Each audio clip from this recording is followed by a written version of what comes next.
Kiss 92.5 studios in Toronto, Canada. Are you ready? Ladies and gentlemen, this is Roz and Mocha. it's Roz and Mocha. What's going on? Hey, I'm Shawn Mendes. This is Selena Gomez. Drizzy Drake. Taylor Swift. Post Malone. Camila Cabello. This is Ed Sheeran. You're listening to my boys Roz and Mocha. Right here. Turn up. My boys Roz and Mocha. The Roz and Mocha Show. I can feel Between Roz and Mocha, who is your favorite? Roz. Mocha. Roz. It's Mocha. You guys are so funny, man. $20,000. Are you seeing that? Are you seeing that? This is the Roz and Mocha Show podcast. Jim and Maury made some more prank calls yesterday, Roz. Every week for the past couple of weeks because everybody's in quarantine and we can't go out onto the streets anymore to talk to people. Jim and Maury has been left to... Cold calling. Let's call it cold calling and not prank calling. Cold calling people. Just random numbers. Yes. Around the country. Do you just make it, you just go 416 and then blah, blah, blah, blah, blah? Like, what do you do? Or do you choose different area codes? No, it's like different area codes and stuff, but I got to stop looking through my wallet and using numbers on credit cards and other things to come up with numbers. You can't come up with numbers without looking at credit cards? No, but because I'm running out of ideas. Numbers. How many numbers do you think that there infinite, are? But like right. So it sort of triggered my brain. So how many phone numbers do you think there are? How many in the world? Yeah. Oh my God. Just say infinite. Infinite. Yeah. What, you need inspiration for a phone number? Like, just make one up. No, I do that too. Try it right now. 416-789-4311. Okay, there you go. That's somebody's number, I bet. Yeah. Right? Sorry. Yeah.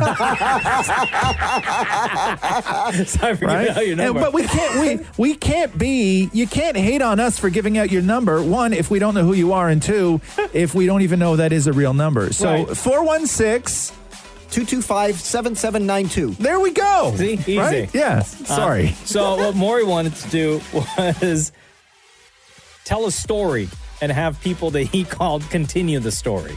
Oh, God. And see how far he could get with it. Okay. Hello? Hi, how are you? Good, how are you? I'm good. This is Maury with Roz and Mocha Show. And it's your lucky day because you're going to add the next couple of lines in Roz and Mocha's QuaranTALES. I'm going to hang up. Off to a great start. Hello. Hi, how are you?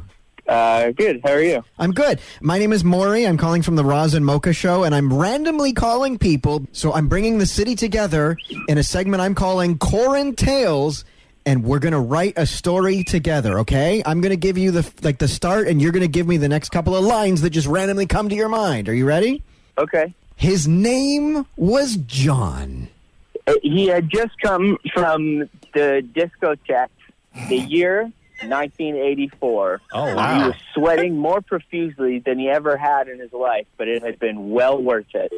Wow. He had just met the love of his life, and unfortunately, he never asked her name. Because he wasn't sure if she was into short men. He'd been wearing his high heels that night. Once he took his heels off and shrunk down to about 4'6", he realized that he would barely reach her armpit. Hello? Welcome to Roz and Mocha's QuaranTALES. Are you ready to add the next line to the story? It's Roz and Mocha's QuaranTALES. The next lines are up to you. He was super glad that he didn't see her again because he did notice that while they were dancing, she had long armpit hairs, which would have gone ahead and tickled his nose if they had gotten in close. The man was walking alone, sad that he was not in love. And as he walked down the street, he tripped over something. It was a can of chicken noodle soup. After he inhaled the can of chicken noodle soup, the man grew 10 feet tall and felt like Superman. He held a cab, jumped in, and lo and behold, it's the woman from the club. She drove him home. They fell madly in love, and she ended up coming up to his apartment for another can of soup. Oh, my God, magical. You have me in tears. Oh, my God. Thank you for playing Roz and Mocha's QuaranTALES. Yo, that was probably the most successful cold call David Morey has ever made. Well, how difficult was that to do yesterday, Maury? Like, how many hours did that take you?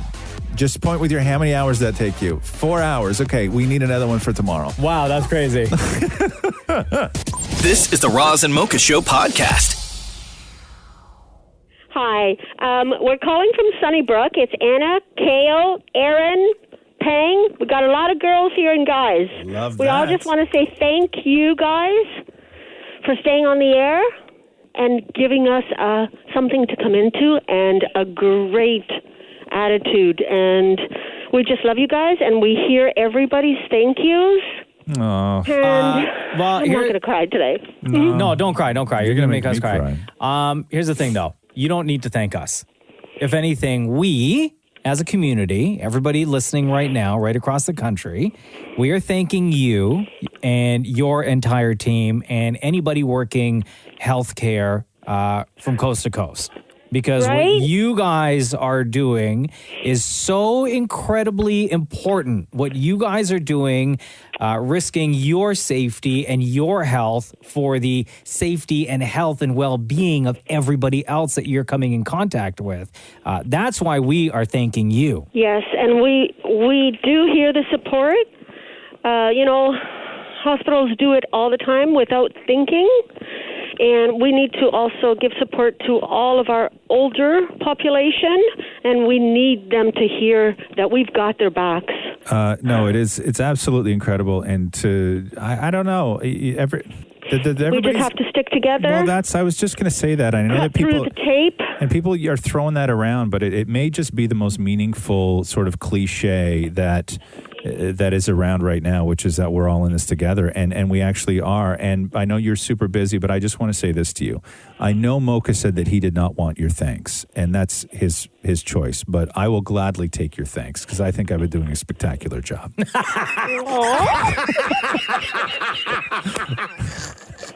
Okay. Oh my God. Okay. You So guys. Roz takes your thanks. Oh my God. Free. You guys never free. fail us. Okay. Oh my God. Listen, let me ask you this a serious question for you to maybe I was serious, by pass the on. I know you were. For you to maybe pass on to anybody listening right now. They're all listening. Which is, what can we as a community do to help support you? What is something that we should or should not be doing to make your lives and what you guys do for a living a lot easier or better? I don't know, just be understanding of the people that do have to get on that TTC. And a lot of people are, risking more being out in the public. And for all the dirty looks that people give, the TTC drivers, they're also doing a fantastic job. We need to, just have more faith in each other. We're all adults. We know how to, take care of our health. We're not going to be out there infected without masks. Just, we need the kindness amongst the community needs to come back. Gotcha. You know what I'm saying? It's not there right now. Yeah. Absolutely. We've got it at work. We don't have it when we leave here. No, I hear you. And if everybody could just listen to exactly what you just said, and don't forget it. Don't just hear it. Actually listen to what you just said. And I think that it'll all be over. Yeah. We have to give people hope. Well, thank you very much for the call. How many people are there listening right now? How many of you guys? Oh, there's 20 of us. Oh, wow. Can you just can you just do me one favor? How much? So there's can you just have all of them just for us right now?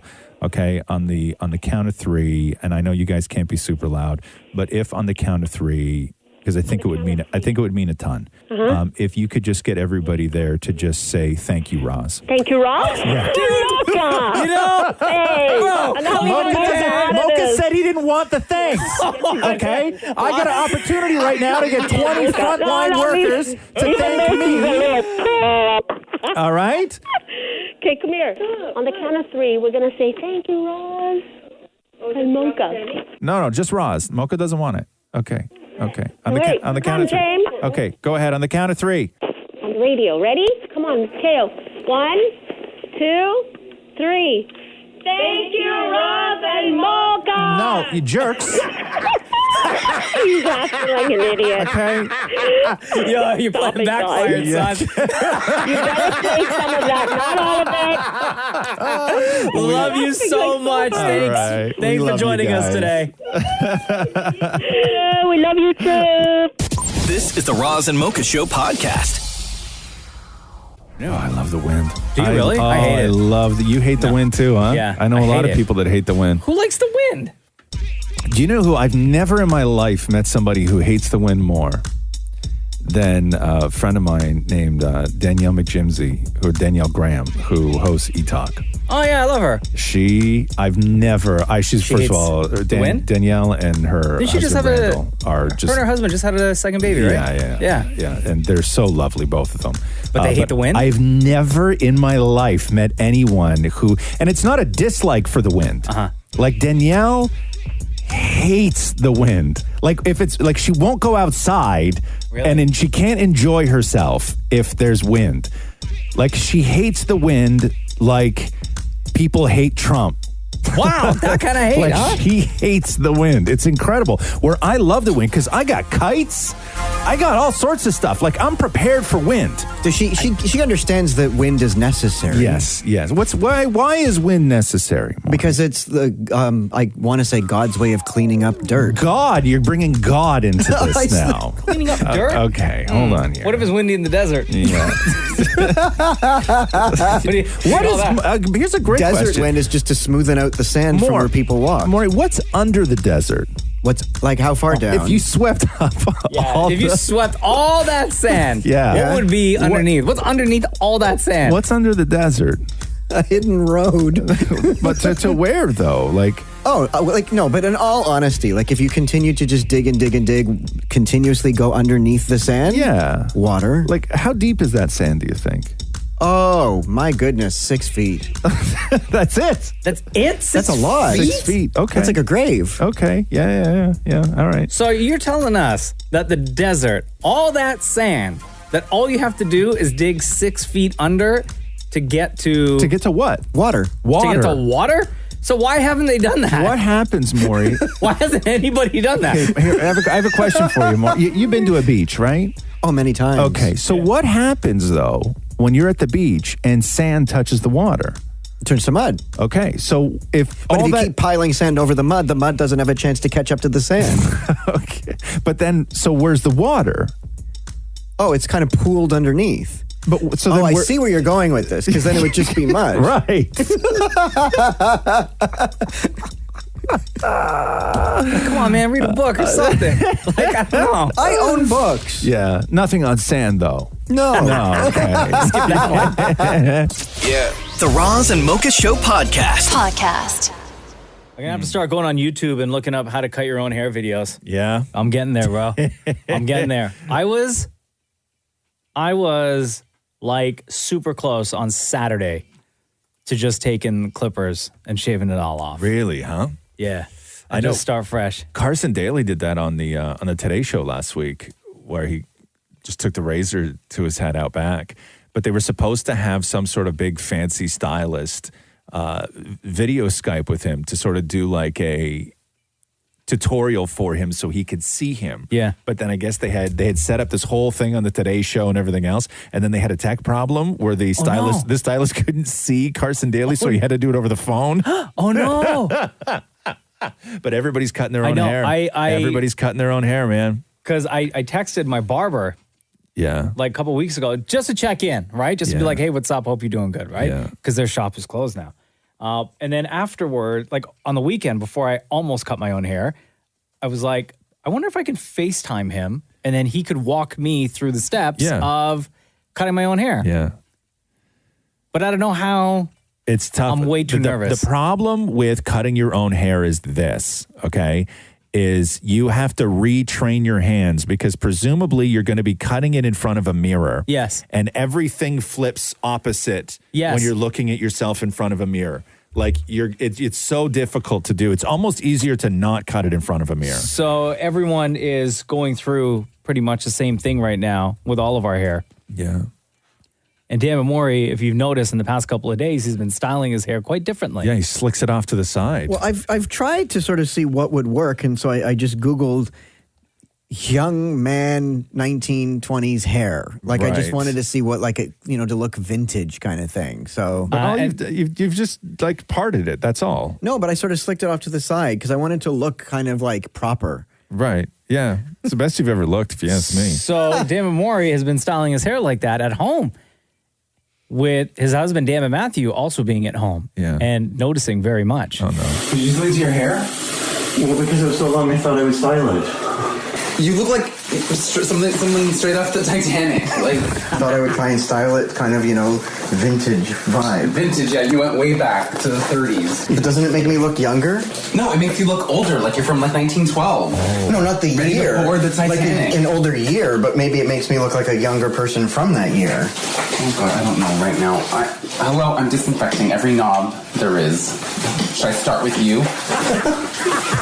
Feel it, it's hard. The dog is going through the groceries. You really went out in public like that? You're lying. No, I did. Okay, so for 13 years that I've known you, not once do you want to look presentable, but now we're in a pandemic. We need to look presentable. Well, I'm just trying to style it because it's looking really long and schlubbish. I thought I would make it look somewhat presentable. Andy, I mean... Oh, no. Maury, you have an image to uphold. Yes, and I think my image is grungy. No, it's not. So are you going to get up early and do my hair every day? No, I will not be doing that. I have to do my own hair, thank you very much. Look at this mess. Can you get used to this? No. Maybe this is my new look. Maybe I can start, getting vintage clothing and start looking the part. And maybe Please don't. We don't need vintage clothing. No, but maybe this is like turning a new page or an eye-opening experience. No, the book is closed. Now, the interesting thing is with that, when Matthew says you have an image to uphold, he's not talking about Maury going out in public as Damn It Maury from the Roz and Mocha Show. No. The image that he has to uphold is Damn It Matthew's husband. Oh, yeah. Right. This is the Roz and Mocha Show podcast. Like everyone in lockdown, celebs are looking at ways to still connect with their fans on social media and have been doing a great job by using things like Instagram Live. Our friend Jason Priestley, he's been using his Instagram to showcase some recipes like barbecue chicken wings, pasta sauce, bread making. Jason, Quarantine Priestley, welcome back to the Roz and Mocha Show. Well, thank you, guys. Very nice to be with you yet again. How are you guys today? Real good. When all this started, when we had to start self-isolating, there were a few really fantastic views and a couple articles from Gen Xers where the general consensus was, don't worry about us. We've been training for this our whole lives. and you seem to be handling, aside from the couple moments of madness, but you seem to really be handling quarantine well.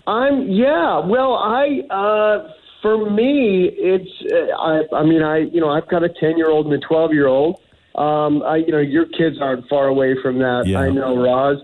And so for me, it's I'm just enjoying being cooped up at home with them. It's super fun for me. I don't know how fun it is for them. 'Cause I'm just like all up in their business all the time. And like my 12-year-old now is just like, oh, Daddy, leave me alone. I just want to watch Dance Moms. Like, when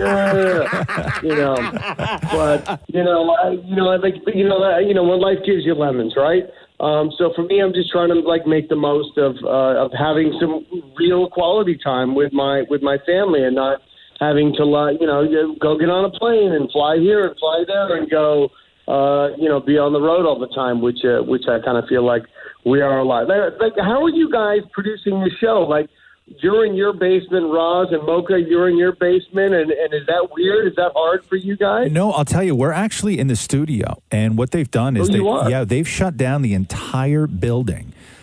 With the exception of a couple of the radio stations here, and we're the only ones in the entire building. Like, it's a huge office building, and it's a ghost town. There's nobody in here. And you've been in here before, so where Roz and I are sitting, we're like a safe distance apart. We have all sorts of studio equipment between us, and then Maury and Shem are in a completely separate room, still in this room. So we've been isolating since before this whole thing started. Wow. When did you decide to turn your Insta into the Food Network? because it's really fascinating, and I love that we're seeing sides of people that we wouldn't normally even know existed. But you're super into food, huh? Yes, I always have been, and I just, when this whole self-isolation thing started, I knew that, the best way, the way that me and my wife were going to pass the time was by cooking. Yeah. And taking things on and like taking recipes on and things that take a lot of time, right? And I decided that I would like post things and try to post things in a way that were funny. And just try to make people laugh because, laughter is the best medicine. You posted a picture of some like real sweet looking chicken wings you did on the grill the other day. Yeah, well, in my smoker, I have, like my backyard. It's kind of littered with ways of cooking stuff. I have a pizza oven. I have a pellet smoker. I have a gas grill. I have a great big egg. I also have a fire pit, and I cook on the fire pit sometimes too. So it's like if there was a car parked in my yard too, I would be, and I all I need is a banjo player, and we could be in Alabama. You know what I'm saying? You're like ready for some takeout service right now with your setup. When you're that into food and you have all that gear, does it drive you mad when you're in Toronto shooting Private Eyes and you don't have access to all your stuff when you want it? Yes. I have nothing when I'm there. I'm like, but the flip side of that is I have no time either, right? Right. It's work, eat, sleep, repeat when I'm there, which is the one saving grace. Now, Jason, your wife is super into fitness. Being at home in isolation, is she trying to make you, do a couple of extra squats, maybe some push-ups, maybe join her on Instagram to do some workouts with her as well? Yes. Okay. Yes. and it's yes. Yes, she is. And it really like there were the first couple of weeks of being in isolation, we were sort of kidding ourselves, and the 2-3 times a day that we were walking the dog, and we'd go on extra long walks with the dog and go on these kind of like urban hikes and stuff. We were like, that's enough. Yeah, that's cool. We're cool, right? Yeah, that's enough. Uh-huh. Yeah. And let's make 4 loaves of French bread. And, that's cool. And then, you need something to burn off, right, with those walks. Right. Yeah, this walking's enough. Yeah, we're cool. So before we let you go, your kids are what, 11 and 12, you said? They're 10 and 12. 10 and 12. So with them doing work from home, their school work from home, because I realized this with my kid, is that because Roxy is 10, and I realized I can't do her math. Yeah, it's like new math. Yeah, I can't do it. I tried to remember all the rules for long division last week, and I don't remember the rules for long division. Right. Can you do their math? Well, because my older one, I got a quick tutorial with her, but I had to relearn it because they do it differently than we did it. Yeah. Because when I started to try to do homework with her, I was like, "Oh no, honey, this is how you do it." And she was like, "No, Daddy, that's not how we do it anymore." I know. I was like, man. And then I always have to fight my initial reaction to that, which is always, well, that's dumb. She's like, Dad, don't be dissing my math. Oh, man. Jason Priestley, always a pleasure. Thank you so much for joining us on the Roz and Mocha Show.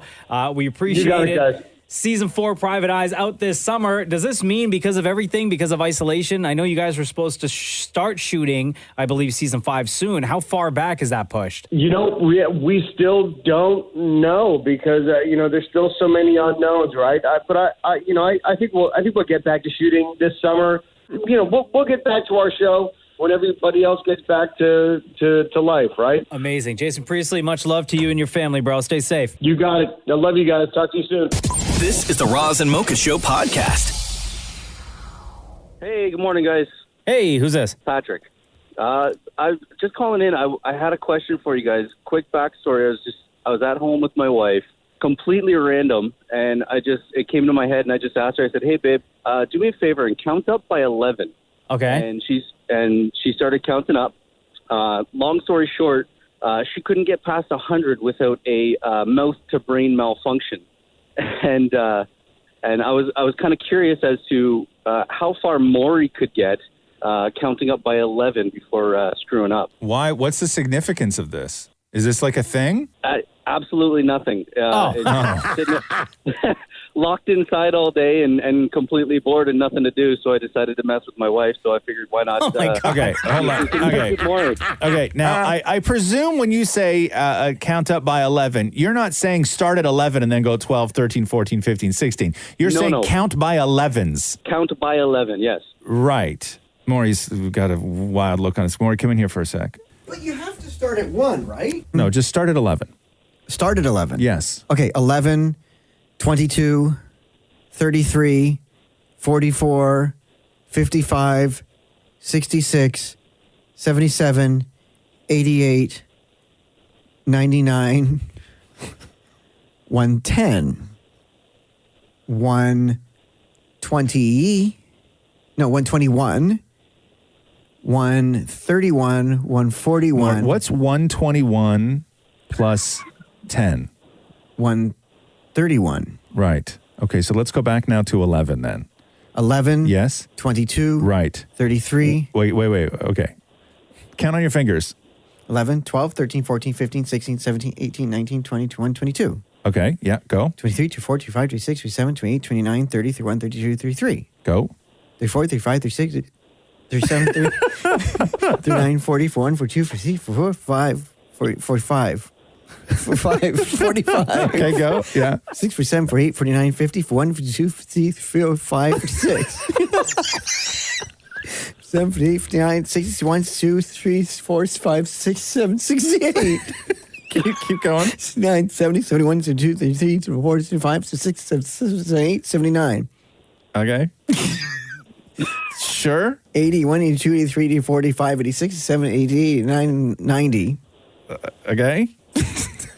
Yeah, I don't know what I'm doing. I don't know how you got to 90. But he did. But so you did. Continue. By counting 11s. Okay, go ahead. Yeah.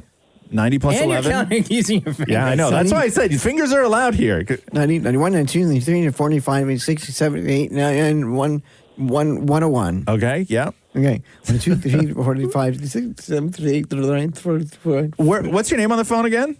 Patrick. Patrick, where did cue Maury in right now on where he went wrong? Do you recall where it all went wrong? Yeah, somewhere around when he said 45. Yeah, somewhere around when you said 45. It's like real early. 45? Yes. 33, 34, 35, 36, 37, 38, 39, 40, Okay. 41, 42, 43. Yeah, it's 45. I used my fingers. So, Patrick, the real answer as to where Maury went wrong was 11. Yeah. This is the Roz and Mocha Show podcast. I want to read something to you I found on Reddit. And this happened in Toronto, allegedly yesterday. And going through the comments, there are some people who are calling this fake and not a true story, but then other people who are like, yes, I was there and this definitely happened. Okay. So I can't get to the bottom of this story as to whether or not it's real. Because for the amount of this story is fake and not true comments, there were an equal amount of, no, this story is real and it's happened before. Here's the post that was on Facebook that then made it to Reddit. Was taking a morning walk in my neighborhood by the Forest Hills Loblaws and noticed a few people walking out of the store with groceries. There was one man with about 4 bags in each hand that were completely full with stuff. So I said to myself, wow, it's actually open, but everyone thinks it's closed. I decided to walk inside, went up the escalator, and noticed only 4 or 5 people in the store shopping. Lights were all on, music was playing smooth jazz. I grabbed what I needed and proceeded to pay when I noticed that there were no cashiers. I then proceeded to self-checkout, assuming that was the only option available. I then noticed that all the self-checkouts were closed, and I decided to put all my stuff back as it was starting to feel like I was watching Zombieland. I then saw a couple that said to me, quote, yeah, the store is open, but no one is here, so we just called the police. What? Turns out those people I saw with groceries literally shopped and left without paying. What? They straight up jacked Loblaws. What? And within this thread on Reddit, somebody posted a video from that Loblaws. Which Loblaws was this? In Forest Hill. Do you know which one? I don't. No, more. See if you can call them and find What I'm reading to you right now is all the information that I have. And the video that I saw, it showed from that Loblaws, I assume, from that one, person walking aisle to aisle to aisle and then scanning all the cash registers, and there was not a single employee in sight. Okay, But this didn't even make the news, which is why I'm trying to figure out whether or not it's real, because in the comment section, some people are saying, yes, this is true. No, this is not true. And one person even pointed out and said, this is not true. I go to that Loblaws all the time. They definitely do not play smooth jazz. They play soft rock. Well, I mean, hey, listen now.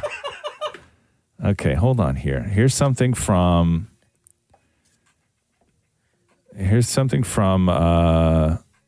Yahoo News. A Forest Hill resident describes a bizarre scene after stopping by his local Loblaws supermarket on Easter Sunday. Oh, there's a clip of somebody talking. Yeah, I don't know. Hold on a second here now. Let me pause this. Yeah, I'm watching the video right now. Somebody inside a Loblaws where there's literally nobody. Right? Nobody. The witness said the store was lit and music was playing. Yeah. There were no customers or there was no cashiers. This is super weird. Have you called them yet, Maury?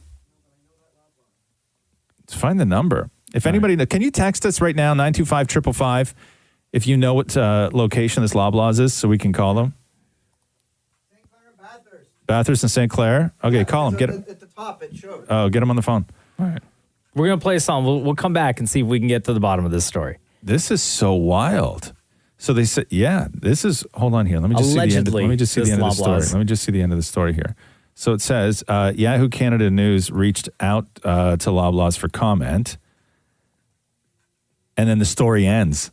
Oh, really? Yeah. Oh, no. So it might be real. Oh, no. We're going to get to the bottom of this. This is the Roz and Mocha Show podcast.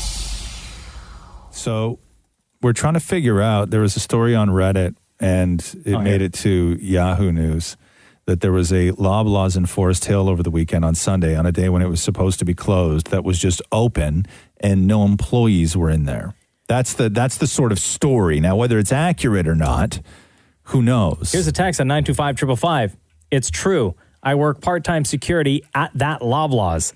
It's at St. Clair and Bathurst. But what's true? The fact that I assume that this person is saying that the story that there were no employees when the store was open, but somebody had to have opened the store. But it wouldn't have been open overnight. But they were playing music and the lights were on. Yeah. It was just, there weren't any cashiers. So some people, according to this post, were walking out with bags of groceries because this person wrote that there were no cashiers. They went and they got their groceries. Okay. They were no cashiers. They went to the self-checkout. Self-checkout was closed. Yeah. So what they did was take their groceries, put everything back. Right. Or just left the store without the groceries. But according to this thread, this person said that they witnessed other people walking out with bags of groceries. Right. So they left without paying. So let me read you this story. Hit me. This was from February of last year. Okay. And it's in Kingston. Shout out to Kingston. Closed Kingston grocery store left unlocked. Oh, no. Shoppers paid for their items. Oh, my God. That's so nice. So shoppers walked into the downtown Kingston Food Basics store on Family Day. This is last year. Yeah. But they weren't supposed to be there. The store was closed, but the front doors were accidentally unlocked. Yeah. And then what happened was that people were leaving cash at the counter for the things that they... Listen. Right? Props to you, Kingston, Ontario. I love that. Yeah. I love that you guys did that. That's amazing. So that's what happened. So I got to find out if this thing, because maybe the doors can be left unlooked. Put the lights on. 925-555 if you want to get a hold of us, by the way. Clean, right? When did this happen here? I read this yesterday. They said, so it would have been on Easter Sunday. On Easter Sunday. Or Yeah, on Sunday. How did this not go crazy? I don't know. That's why I'm saying when I was looking through all the comments, there were people who were saying that this is fake, but then there were other people who were like, no, I've been there before, and this is not the first time it's happened. It's not the first time it's happened? Yeah, somebody said it happened one other time before. That's wild, man. Have they answered yet, Maury? Has anybody answered their phone? No? Somebody has to listen to this show who works there. At Loblaws, Forest Hill. Yeah, Loblaws, Forest Hill, Texas. St. Clair, Bathurst. 925-555. If you guys left a store open and people just went in and grocery shopped for free on Sunday. Oh, man, that's This is the Roz and Mocha Show podcast. So the story that we've been talking about for the last half hour or so is whether or not a Loblaws in Forest Hill was left open on Sunday when it should have been closed. And people just went in and filled bags and left. But like all the lights were on, the music was playing. There was just no employees standing at the cash registers or even the self-checkout. Everything, all the sort of tech aspect of it was all shut down, but the Loblaws looked open and the doors are open. And so people went in and started filling bags. And then it made it to Reddit. And the headline was they just straight jacked Loblaws. And how does that happen, and is it at all true that people were just casually walking out with bags full of groceries from a closed Loblaw store? And we had people try and text us at 925-555, and there's not a lot of information as to whether this happened, because when you started this story, it was, I don't know if this is real or if this is made up. 2 texts that came in at 925-555. One person said that they work for security at that specific Loblaws, Yes. and it is 100% true. Okay. Another person said they used to work at that store, Yeah. and it's not the first time it's happened at that location. So we called that location just a couple of minutes ago, and this is how that went down. Good morning, Loblaws Forest Hills. To be speaking. Oh, hey, it's Roz and Mocha calling real quick. I'm sorry, I have no comment. But was the Thank store? you. I'm was the sorry, store I have open? no comment. No, but no. Hold on, don't hang up. We're not like we just want to find out because we don't know if this is even true or not. We just want to and know if it's true. We just want to know if it's true. We don't need to say how it happened or why it happened. I'm Nothing sorry, like that. I have no comment. If you need to reach to anybody, please reach out to pr@loblaw.ca. Okay. I have no comment. Thank you. No. So it's true, right? That's wild. That's Has to be. wild. Yeah, has to be. That's crazy. But people just straight up walked out with groceries. Somebody also texted in and said most of these stores have their locks and the lights and system on a timer, and most stores forget to change the timer on a holiday. So everything opens automatically when it's supposed to. Really? Yeah. Like there's not a guy, like a part-timer who goes in and like unlocks the door with a big ass key? Yeah. Guess not. That's wild to me, man. One person on Reddit said, there's no way this is true. I'd go to that particular Loblaws. Yeah. They don't ever play smooth jazz. They only play soft rock. Wow. Okay. Because in the original post, it said smooth jazz was playing. Yes. I know. Loblaws is one of those stores where you sometimes find yourself walking down the aisle and pass somebody who's also crying while they play Fix You by Coldplay. Yo, don't. That's a great song, bro. And it's a great song, but I'm like, I don't want to hear Fix You while I'm grocery shopping. Right, picking it on makes me apples too and sad. stuff. Right? It's too sad. Oh my God, what a day. This is the Roz and Mocha Show podcast. So we were talking about this yesterday, that Loblaws up in Forest Hill that was accidentally left open.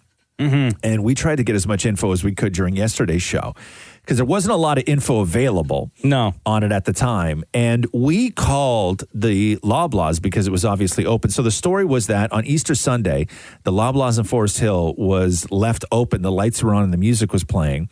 And people were just going in and shopping with nobody at checkout, and you couldn't self-checkout. So they were just straight up stealing groceries. So this is what happened when we called Loblaws yesterday. Good morning, Loblaws Forest Hills. To be speaking. Oh, hey, it's Roz and Mocha calling real quick. I'm sorry, I have no comment. But was the Thank store? you. I'm was the sorry, store I have open? no comment. No, but no. Hold on, don't hang up. We're not like we just want to find out because we don't know if this is even true or not. We just want to and know if it's true. We just want to know if it's true. We don't need to say how it happened or why it happened. I'm Nothing sorry, like that. I have no comment. If you need to reach anybody, please reach out to pr@loblaw.ca. Okay. I have no comment. Thank you. So what happened is that it was, in fact, fully left open. And this is what Loblaws said officially. In an email, Loblaws confirmed that the store was supposed to be closed for business on Sunday. However, quote, closing protocols were not completed in their entirety.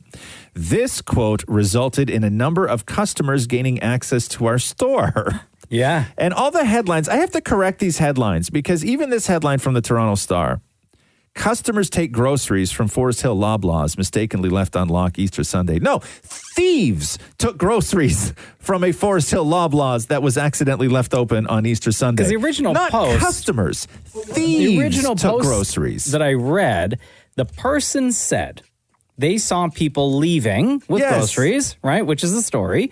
But that particular individual, I don't know if it's true or not, whether they're just saying it to save face, but the original poster said they took their groceries and then once realized that there were no staff in there, left the groceries at the store, left the store without groceries. Right. But is it still thieving if, because I read also that people left, but also left a list like an IOU. Yeah, how many though? How many? Not two people that I read left two. a list and said, I'll come back. Okay, sure. And they put their name and their phone number and their credit card info on it too, right? No, they did not. I'll be back tomorrow. But anyway, customers did not take groceries from a Forest Hill Loblaw that was mistakenly left unlocked.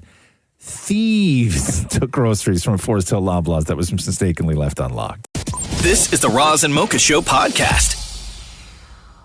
Hello? Jeremy. Hey. What's up, dude? It's Roz and Mocha in Toronto. How are you? I'm pretty good. How are you guys? Good, buddy. Jeremy, by the way, Roz, is living in Vancouver. Oh, cool, and man. listens to the Roz and Mocha Show on Kiss Radio out there. And I assume the podcast as well? I do. I've listened 5 or 6 times. Oh, nice. Wow. Yeah. I have to start off by apologizing to you, Jeremy, because you sent me an email like last month and I didn't see it. It's all good. People are busy. And this is a super belated birthday call that we're making because Jeremy asked for us to call for his daughter's birthday. Oh, okay. Which was at the end of last month. Oh, so this is like super duper late. Yeah. Okay, cool. Where's All Jordan good. now?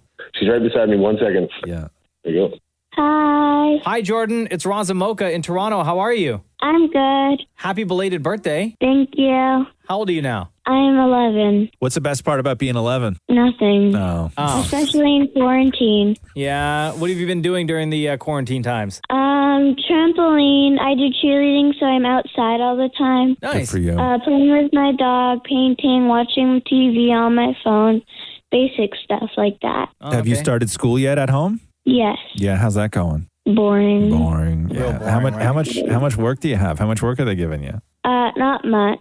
2 hours a day. That's not bad. 2 hours a day. I think. And are you sticking to 2 hours a day? Yeah. Yeah, she doesn't get video games or her phone until it's done. So Good for you. Nice. Look at you, Dad. Yeah. But it's not me. I'm at work. My wife does it all, and she's still working full time. So Oh, geez, that's tough. yeah. Yeah. So, what's your big? I mean, we could ask you what your big birthday plan was, but what did you wind up doing for your birthday? Because obviously, there's no birthday parties, right?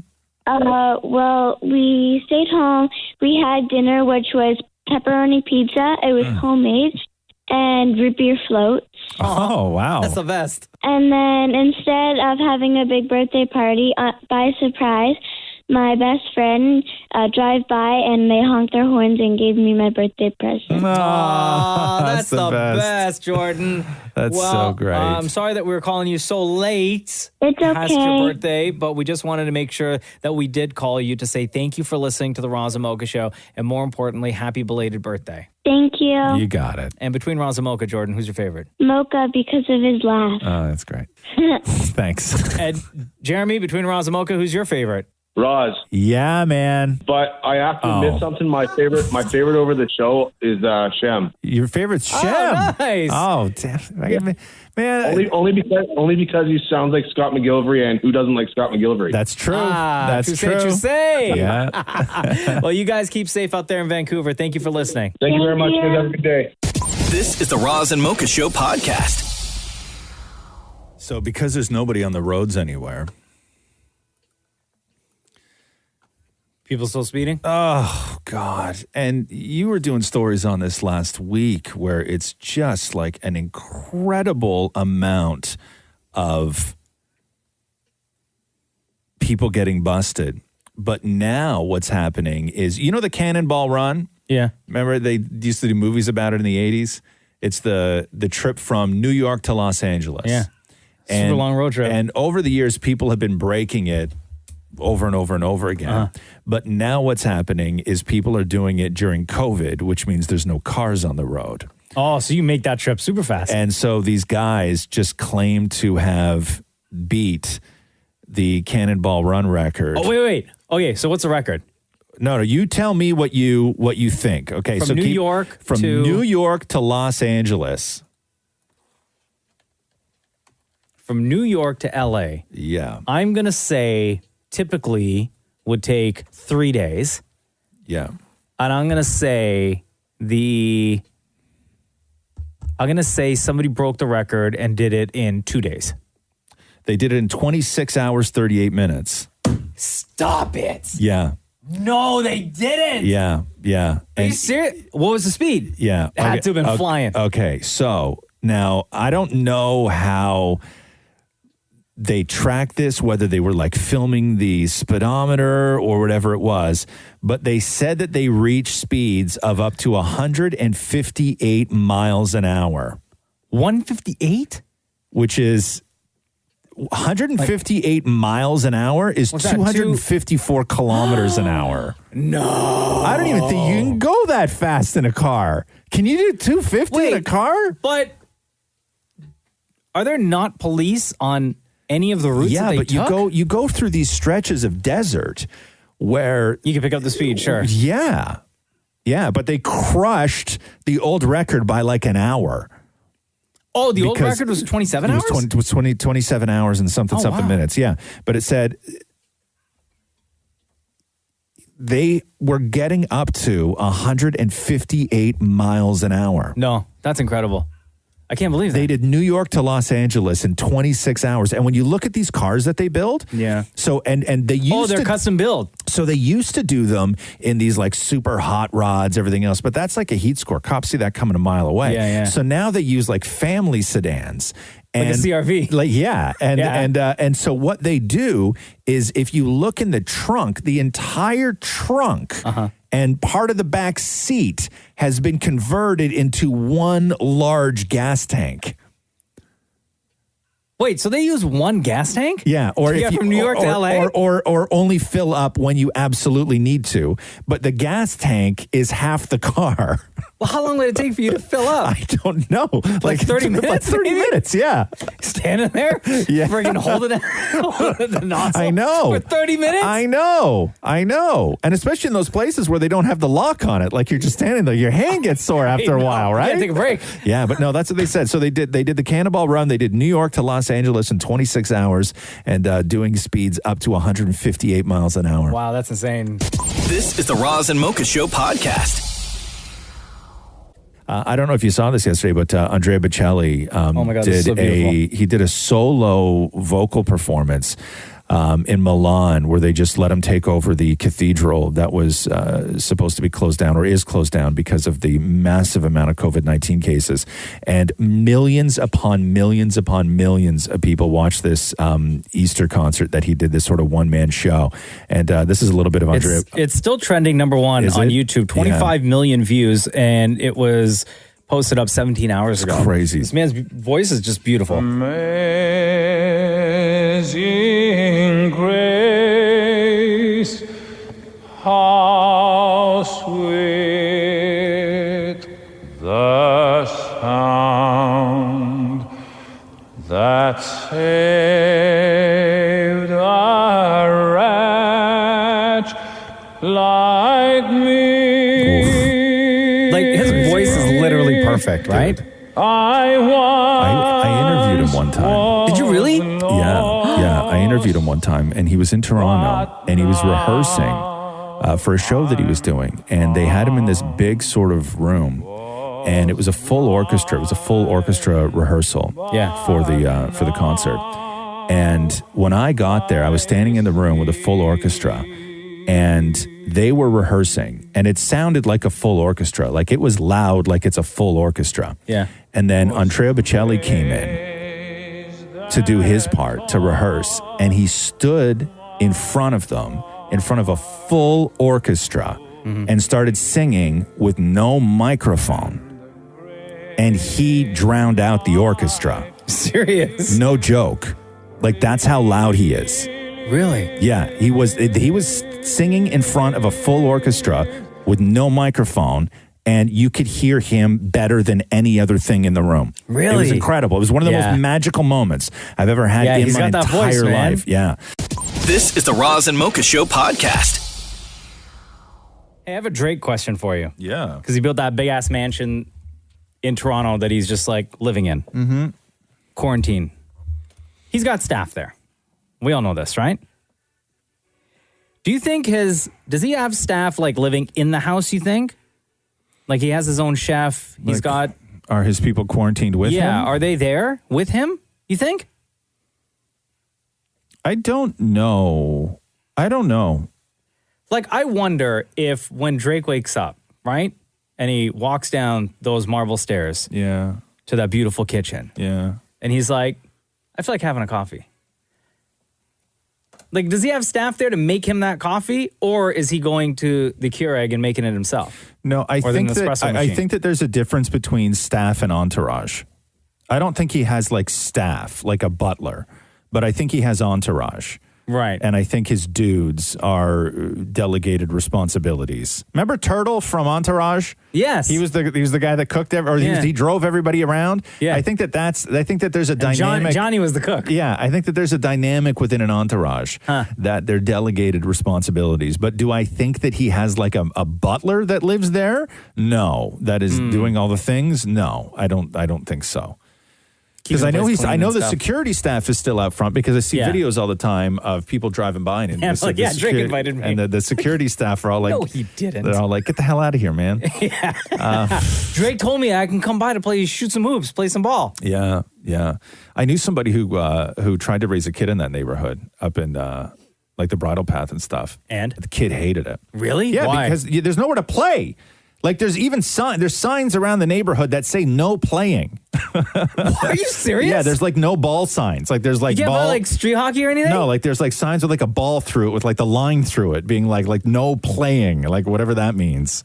Yeah, different world. Yeah, they hated it up there. Really? Yeah, totally. No parks or anything? No, but there's lots of green space. But it's either somebody else's lawn or you're not allowed to use it.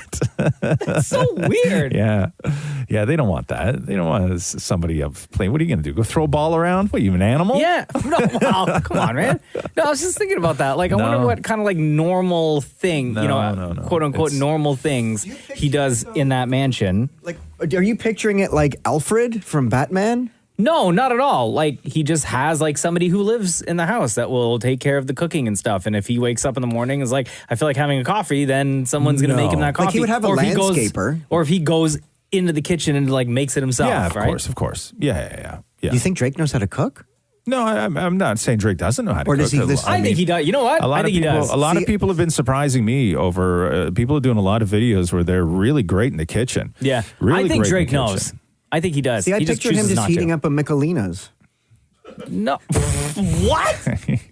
Maury's trying to project his own fantasies into Drake's house. Maury desperately wants to have his feet on that cold marble, throwing a Michelina in like some sort of imported German microwave that responds to voice commands. You honestly think that somewhere in Drake's mansion there's a freezer that's stockpiled with Michelinas? Yeah, I'll be right down in the studio in a second. It's heating up dinner. Yeah. And as it beeps, it doesn't so much make a noise as it just goes, dinner's ready, handsome. Here we go. The Roz and Mocha Show podcast. Hey, did you see this list that James Gunn put together? No, what? So he put together a list of 26 movies. Oh, wow. 26. Where the sequel is better than the original. Because I think that so many people feel that sequels generally, for the most part, are unnecessary or pale in comparison to the original masterpiece that they are following up. So he came up with a list of 26 movies where the sequel is better than the original. 26 is a lot, dude. It's a lot, yeah. I couldn't even tell you 5. Like Yes, you could. The one instantly that comes to mind, okay? Yeah. Actually, there are 2 that instantly come to mind. There's one universal one that everybody agrees on. Godfather 2. Correct. Done. Okay, that's Okay. the universal one. That is not his number 1, though. Terminator 2. No.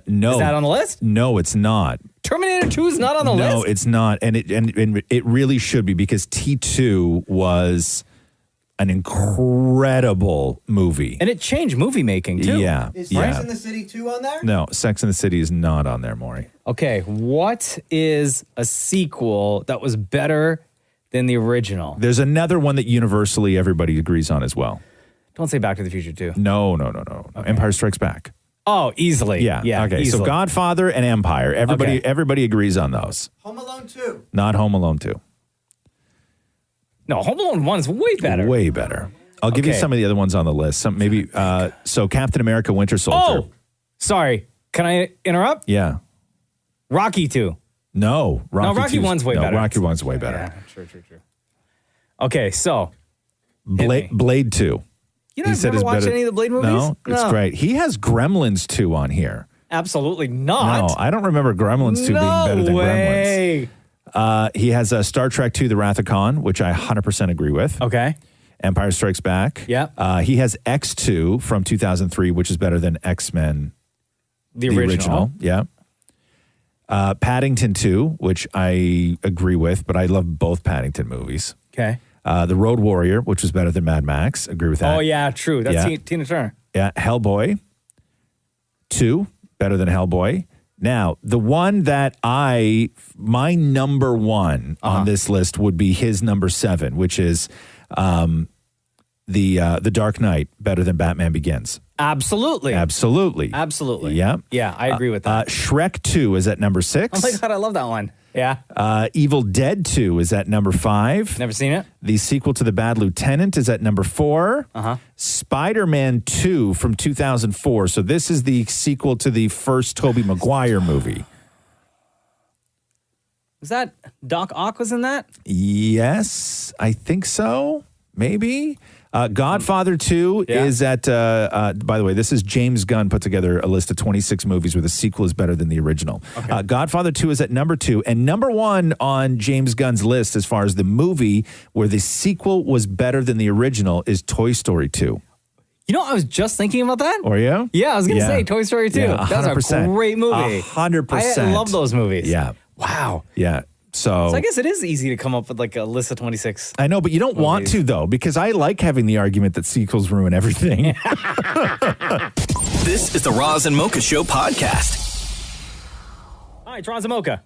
Hey, Roz and Mocha. How's it going? Good. How are you? Not too bad. Just on my way to work right now. Oh, nice. What do you do for a living that you got to head into work? I actually work on the front line of a bank, so kind of as a bank teller. Oh, okay. How busy are banks right now? Like inside? Yeah, so to be honest with you, it's pretty busy inside, and it does expose you to quite a few people. The reason being is that a lot of the large banks have closed about 40% of their branches, so being one of the branches that are open, it's kind of like a funnel for traffic, right? Gotcha. So, how many people are you letting into a bank at once? so we have a limit of 25 people, like 25 customers in the bank at a time.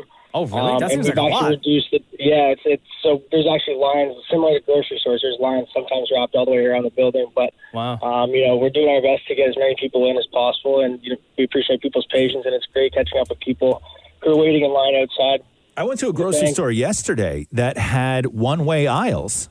Oh, really? Okay. Yeah. Yeah, they had like big giant red arrows on the floor where you could only walk through aisles in certain directions. Do they have employees there, like monitoring to make sure? Yeah, there was people walking Yeah? around. Yeah, but Damn. I'm like, and even in the freezer section. So they split the freezer section in half, and I'm walking down the freezer section, but I'm going one way, and I need to get something on the other side. And I'm like, can I leave my cart here and hop the lane and jump over onto the other side? It was very it was wild. But everybody was doing their thing. Like I didn't see one person walking down an aisle the wrong way. Yeah. And I walked down an aisle and I realized I forgot something in that aisle, and I didn't even U-turn. I went all the way around. I went all the way around again. I'm so proud of you. Yeah, man. Good for you. I went all the way around again. That's yeah. amazing. So life at the bank. What do you guys do about the dirty money? So we were trying to reduce the number of cash transactions, but to be completely honest, there's not a whole lot that we can do because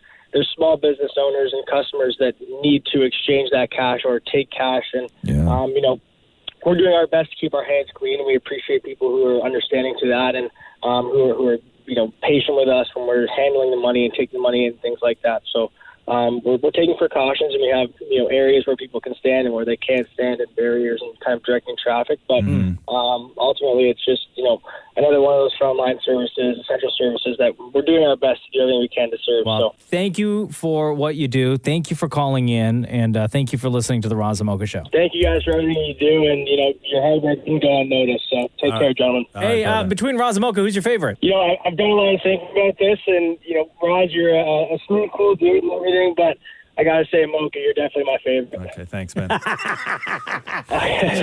Damn, Roz. You can just say Mocha. Your taste ruined. Yeah. This is the Roz and Mocha Show podcast. I want to talk to you about donuts, Krispy Kreme donuts specifically, which I love. In the microwave, 8 seconds. Delish. It's things like just being able to dip over to Krispy Kreme. And I know you can, but it just seems like an unnecessary trip during all of this, Wait till I show you this picture to go along with this story that I read on Huffington Post. Okay. Because out in Mississauga, the lineup at the drive-thru for Krispy Kreme is unlike anything I have ever seen. Really? Think about the lineups for grocery stores, Costco, places like that. Yeah. Understandable. Lining up for donuts? We're all struggling, man. It has gotten to the point where they are now using, in the parking lot of this Krispy Kreme in Mississauga, pylons are set up to help the cars navigate into a line. Yeah. One step further, they now have security out there to ensure that everyone's following the rules with the way the cars you need them are going. donuts. I'm going to show you this picture.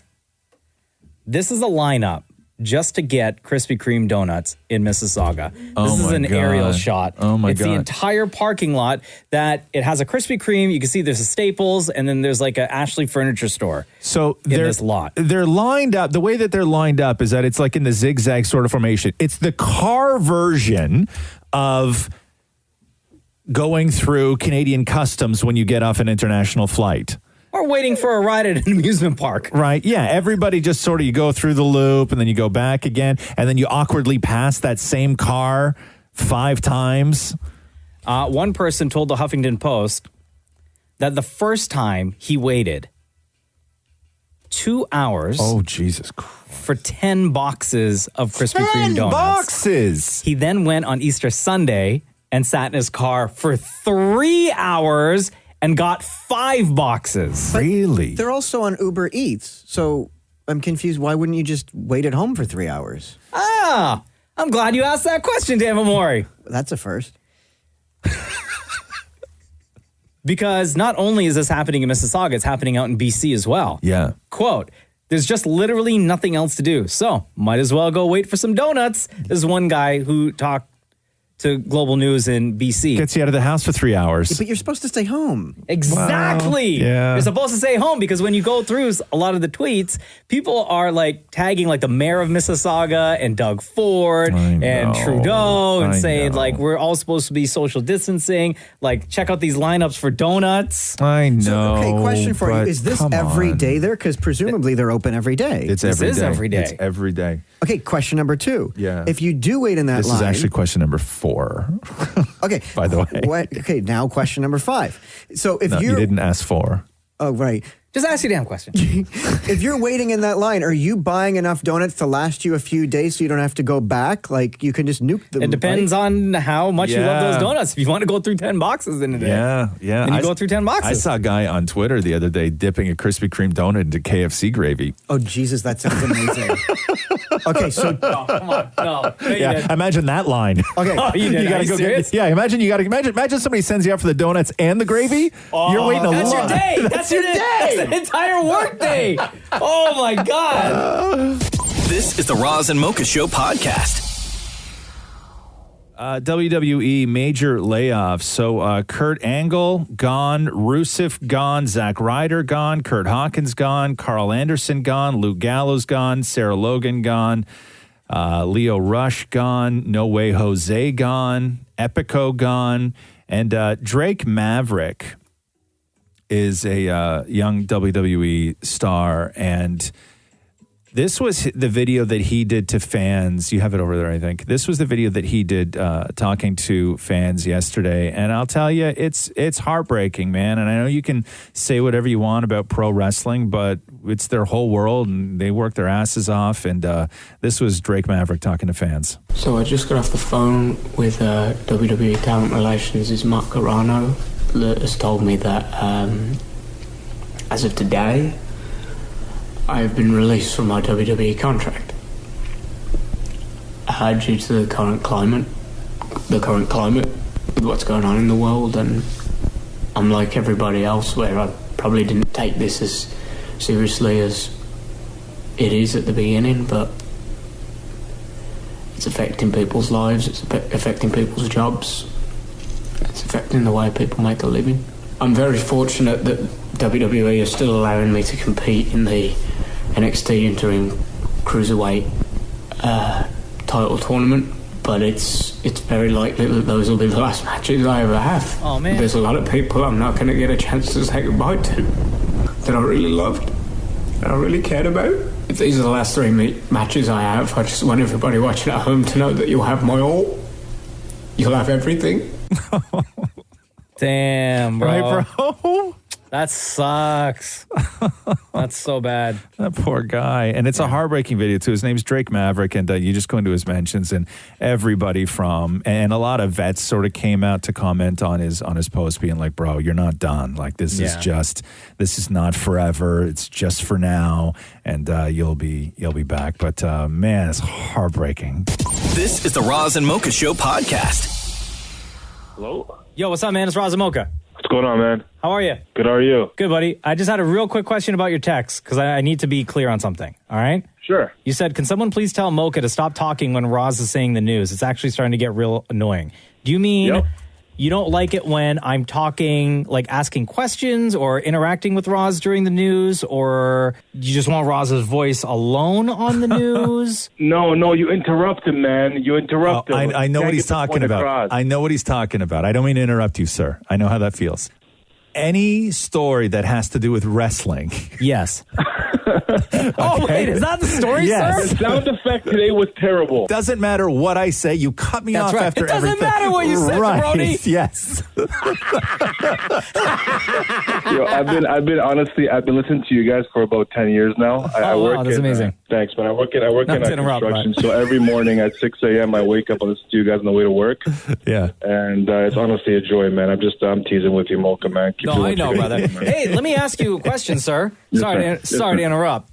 So you're still working construction, right? Yep. What's it like on the job site right now? Like, is it possible to still work construction, do what you guys and gals are doing with keeping a safe distance from one another? You know, it depends on what time or of the job it is. Like right now in my job, for example, we're at the excavation stage. So guys, to maintain a 6-foot distance is very doable.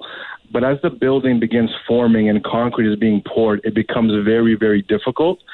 But that being said, the Ministry of Labor has allowed us builders to implement our own rules that allow the job to be safe. So, for example, on my job right now, it doesn't matter if you're 6 feet apart, 2 feet apart, 10 feet apart. You got to have a mask and gloves on at all times. Wow. Is everyone starting to wash their hands and stuff more frequently, especially as Roz mentioned before, before you sit down to eat lunch and you reach into that cooler to grab a drink or grab your sandwich or whatever? Are people like getting it now and washing their hands? Yeah, it's a lot different than what it was just a couple of months ago. And also with us, we've offered water to wash up with soap. A lot of construction sites don't have it. We've never really had it in the past. It's been kind of like an unwritten rule that no one really requires to wash their hands with soap and water. But now we're paying much more serious detail to it because you just don't want to risk it, man. It's not worth it anymore. You got to be as careful as possible. All right. What's your name? And my name is Ajir, man, and I've called in before. We've talked before on the radio. Amazing. Thank you for calling. Thank you for texting. Between Roz and Mocha, who is your favorite? I'm gonna It doesn't matter who your favorite is. I know Candy it ass does. jabroni. It's Rod. It matters. Rod, you got to vote, buddy. Don't worry, I got your vote, buddy. Thank you, homie. My man, you have a wicked day. You guys too, man. Thank you. This is the Roz and Mocha Show podcast. So Jazzy Jeff, remember DJ Jazzy Jeff? DJ Jazzy as in Jeff. DJ Jazzy Jeff from the Fresh Prince? Yeah, man. One of my favorite DJs in the entire world.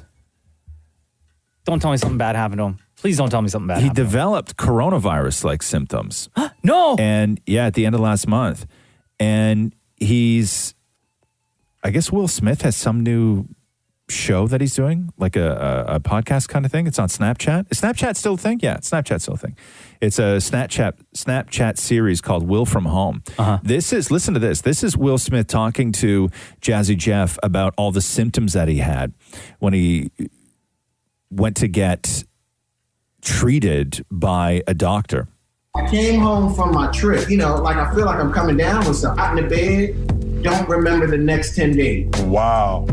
Had a temperature that reached about 103. The chills, I lost of smell, I lost sense of taste. Wow. Give me a flu test. They couldn't even give you a test. No. And when I went and got the chest x-ray, she came in, said pneumonia in both your lungs. Wow. Yeah, that was scary because, Lynette doesn't panic, and she called me with the panic vibes. Yeah. So I just immediately called D Nice to see if he would be available. I was like, not my DJ. Oh, no. Come on, man. I ain't ready yet. Unfortunately, people think that we're at the end, and I think we are really at the beginning. Oh, man. Right? Isn't that crazy? That nuts? And that's the thing, too, that because when you start looking at the numbers of just the ages of the people who are affected and don't survive corona, the symptoms are sort of not front and center. And the one crazy symptom about all this, and there's a ton of videos, is that you lose your sense of taste and smell. Yeah. And there's people that have done videos that have tested positive for coronavirus, younger, who are in their early 30s, who are still relatively healthy. Their symptoms aren't that extreme, where they're like downing bottles of hot sauce and eating onions and nothing, and not even feeling it. Wow, that's scary, man. Yeah, they're like, everything just tastes like nothing. Like you lose complete sense of taste and smell with it as one of the symptoms. Yeah, which is nuts. But I guess Jazzy Jeff is doing okay now. Thank God. I'm not 100% I love that sure. man so much. But yeah, no, that's crazy. This is the Roz and Mocha Show podcast. Isolation got people extra funny on the internet. DJ Khaled posted a photo on his IG the other day, and it's two shots. One of him with like a fresh lineup, fresh haircut, looking good. Yeah. Right?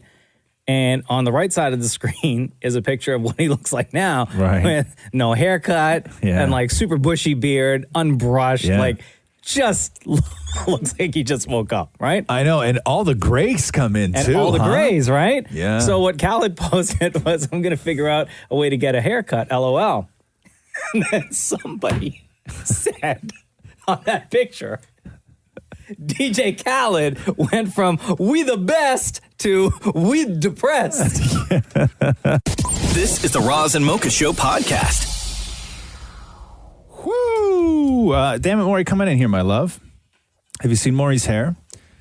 Because he can't get a haircut, so he's started to style it differently. Oh, yeah, look at that. I'm trying different things. Like I'm Googling things to see what would be best, and I'm trying to do it myself. Like what? So once I Googled young 1920s boy hair. Right. And then I tried that, which was sort of parted to the side. I think, don't you think he looks like his dad now, huh? Doesn't he look like Frank? Can I just say something? big time. This morning I looked in the mirror and I said, oh my God, I look like my dad Frank. You do. That's how Frank wears his hair. Yeah. Like, you look just like Frank. But this isn't what I wanted. What did you want? I wanted it slicker back. I wanted to look like one of those like Italian mobsters. That's not racist, is it? You look like somebody who was killed by an Italian mobster who owed somebody money. Like you look like look like the guy that wears the leather and says "AOA." No, but it's just Tony Danza. No, But I you want have- the boss. what- Tony, you know where it's Tony like, Danza, he says, "Hey, "No, give me my money or your knees get it." Okay, enough One of that. those things. What product are you using? It's actually all I have right now, and it's not the right thing. I'm using beard cream. Excuse me? You're using beard cream in your hair? In your head hair? Because I'm like, well, let's try this out. So it's to hold your beard together. Right. So wait, why don't you just go to Shoppers and get like hair gel or mousse or something? Because I don't have 5 things on the list to allow me to go to the grocery store for my Right. husband. So you've slicked it back now. So what are you doing? Like I want it to look like this. It does look like that. No, but lower. It's poofier. I don't think you have as much hair as you think you do. Yeah, no. What? I got a full. Also, when your hair's got that wet look right now, I can totally see your scalp. Like a lot of your scalp. Because Well, no, your that's- hair's thinning, right? No, it's not thinning. No, the Stop, beard you're such stuff a troll. grouped it together, and I Okay. have a booming head of hair. Yeah. Okay. So what's on the how does Matthew like this look? Absolutely hates it. Why? Because I look like my dad. Oh, yeah. No, you really look like your Yeah, dad. if you just grow a mustache right now, you are full on Frank. Yeah, Matthew's like, if I wanted to marry your dad, I would have married your dad. Do me a favor. Go like this right now with your finger. Put your finger over where your mustache goes, right? And just hold that for 1 second. Let me just get a look at that. And yeah, that looks exactly like Frank. Exactly like Frank. Oh no, It's really wild. That's not good. Do you look like your dad? No, not really. Because my No, dad no. doesn't. He doesn't have a beard. Yeah, see, I don't really look like my old man either, but you look exactly like your dad. Like, it's freaky. Like, Oh, there may I be a get that point all the time. when you're older, like, you guys may, like, you're going to become him. Like, when you look at your dad, this is the weird thing about looking so much like somebody else. Like, when you look at your dad, do you see the future? Like, do you see this? Because that is exactly what you're going to look like when you're old. Oh, I often look in the mirror and I go, this is what my dad could have been.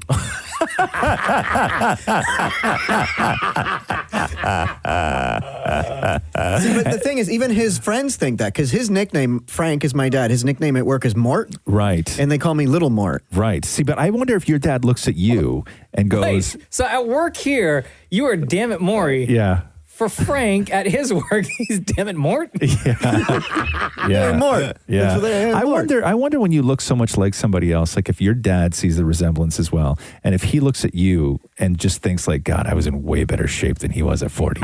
You know what I mean? Though. Yeah. He was. I have pictures of my dad at 40, and, Yeah. and oh man, no wonder the ladies loved him. Well, it certainly wasn't the hair. This is the Roz and Mocha Show podcast. I don't know what pizza nuggets are. Pizza nuggets? Yeah. Oh. This is like one of those things that you just discovered. I was watching a video with Lizzo where she was talking to fans about new music and stuff, and then she realized that she forgot her pizza nuggets in the oven. So here, listen to this. Play this, and then we'll discuss what pizza nuggets are. I've been working on in my studio with people, and I have songs. I'm really excited about them. And maybe when they get a little bit more finished, I'll play them for you. So I might give you little snippets because I know every artist. Oh my God, my pizza nuggets! What the hell? My pizza nuggets, bro. Oh, I left them in the Hey. So again, I don't know. She's very concerned about her pizza nuggets, but I'm like, what is a pizza nugget? And I think, so there's one company that I can find, a company called Tyson, and it looks just like a chicken nugget. Yeah. As opposed to looking like a dumpling or like a sausage roll or a like a panzerotto. It doesn't look like that. Like it looks just like a regular chicken nugget. But it's not a chicken nugget. But I guess on the inside is pizza stuff. Inside of a chicken nugget? Yeah, but no, I don't. Or it's like a little a tinier pizza pocket. I don't know. No, it's they're like pizza flavored chicken nuggets. What? You think that's chicken on the outside and not dough? No. It's dough. It's pizza flavored chicken nuggets. But there's no chicken flavor. No, it's a chicken nugget, but they've managed to make chicken nuggets pizza flavored. Wait, but not made with chicken. So maybe we should remove the word chicken. It's a chicken nugget that is pizza flavored. So with chicken. With chicken. The man just said it's a chicken nugget. More. I literally just said. Like 10 times. It's a chicken nugget. Say it back to me just so I know you get it. So it's a chicken nugget filled with pizza. No. He never said filled. I never said filled. Oh, just pizza flavored. Yes. So pizza flavored. So chicken nugget with pizza sauce. No. Oh my God, Maury. No. Are you not? Okay. I'm like this close to turning off your microphone and asking you politely to leave. Okay. So it's a chicken nugget. Yes. Okay. Let me explain it this way to you.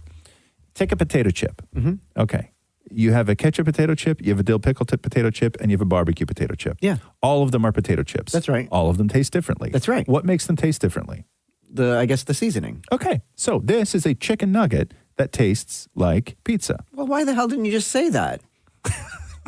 Why didn't I?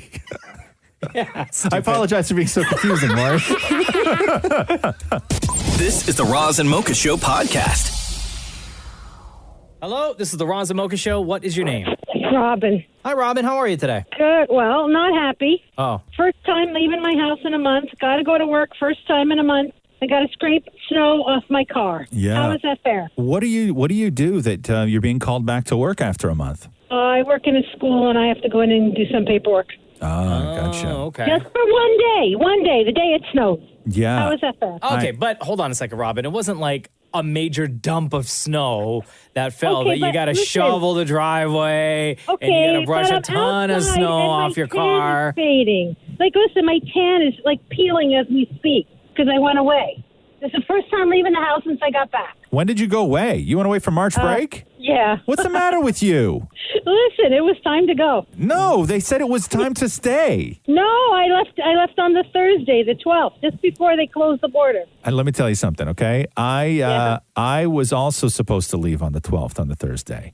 Mm-hmm. Okay. But Robin, that was like the week. We knew. We knew then. We knew. Okay, listen, I needed a break. I really needed a break. I Guess work in a what? We school. all What do you need a want? break. We all need a break. Who did you take with you on this trip? My husband. It was his birthday, so we went. So what? Who cares?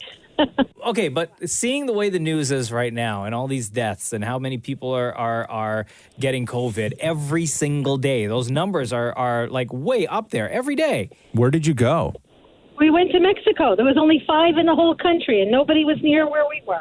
I know, but like, come on. Where? No, people that you make me. That's all they Thank, knew. I of. love you for calling in and for listening, but people like you make me angry. Okay, where? Okay, but we were safe. Where? No, you weren't. Where in Mexico? Yeah. Where in Mexico were you? We were in Ixtapa. Ixtapa. It's beautiful in Ixtapa. Oh, it was. Oh, my God. I'm so glad I had that week before I came back to this. But weren't you worried or scared about getting something No. or getting somebody else sick? No. You weren't at all, huh? No, listen, nobody at the resort was talking about it except the people coming in. Yeah, but the government in Canada were advising people to cancel their March break and saying, here are the projections that we see. Here are the cases that are slowly climbing. In all That was Friday, though. In That all was Friday. fairness, yes, right before that Thursday, Doug Ford was still telling people to go enjoy March break. Right See? before that. I was listening. No, sensible humans canceled their trips. Okay, now you sound like my children. Right. Oh my God, and you have kids at home. Yes. Girl. Okay. Kids and girls. Sensible people knew what was coming and they canceled their trips. Okay, but you know what a great time we had? Yeah, I'm sure it was wonderful.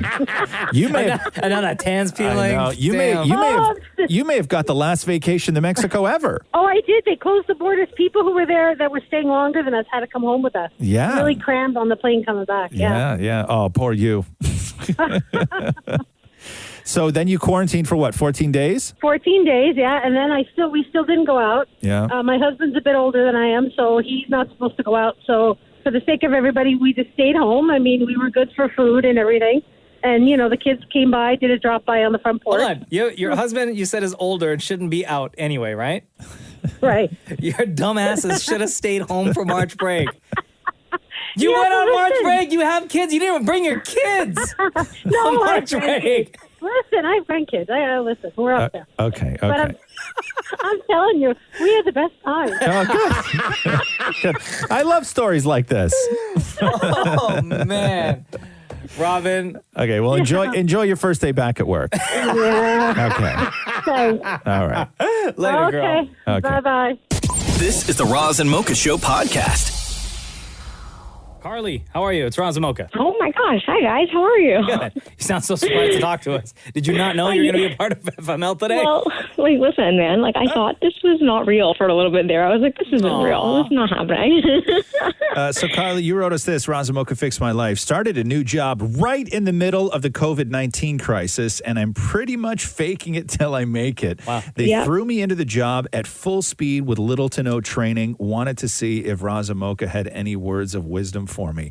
Is this something that you feel that you're qualified for or unqualified to do? No, like, definitely qualified, but probably not as qualified as I should be. Oh, did they know this prior to giving you the position, or is it because they're in need of employees right now because of what's happening with COVID that they gave you the new gig? No. So I've been with the company for a really long time. So, like, I'm going on 8 years at the company. Okay. So I kind of just built my way up through the company, and normally in the position I'm in, it's like 5 years of experience. But like 5 years ago, I was still in school, like I was in university, so I clearly wasn't getting the experience. But they kind of took a chance on me, I guess. But which is great and awesome. Super thankful for it. But yeah, it was definitely not the start that I was expecting, and I don't think they were expecting it either. So they were just like, "All right, Carly." But how are you doing, like, day to day right now? You know what? Honestly, like I told you, I'm faking it till I make it. Like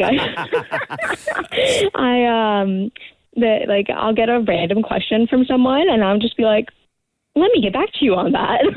Yeah, which is Hop on Google which is fantastic. And we've talked about this with other people who have called in with sort of, job questions or career things, or they're stuck. And the advice and sort of philosophy that I've always had is I never chase money. I never chase success. I never chase status. I never chase position. The only thing I chase and have always chased is opportunity. And everything that I do is just always preparing me to be able to pounce on the next opportunity. And when the only advice I can give is that when opportunity presents itself, you just better bloody be ready. And that is everything that you sort of owe in educating yourself in what it is, the thing that you want to be great at, and what's going to sort of give you that feeling of purpose, and what's going to sort of give you that feeling of responsibility. And yeah, the great thing is that somebody took a chance on you. That is an opportunity that very few people get. And so you're not flubbing it, and you're going into it full on, and you're faking it till you make it is the exact right way to go. But at the same time, Carly, you don't have to say where you work or what it is you do, but do you have at your fingertips the available information to be able to learn to do what it is you've been hired to do? Yes, that I do. All right, so you're good. You already know how to do it.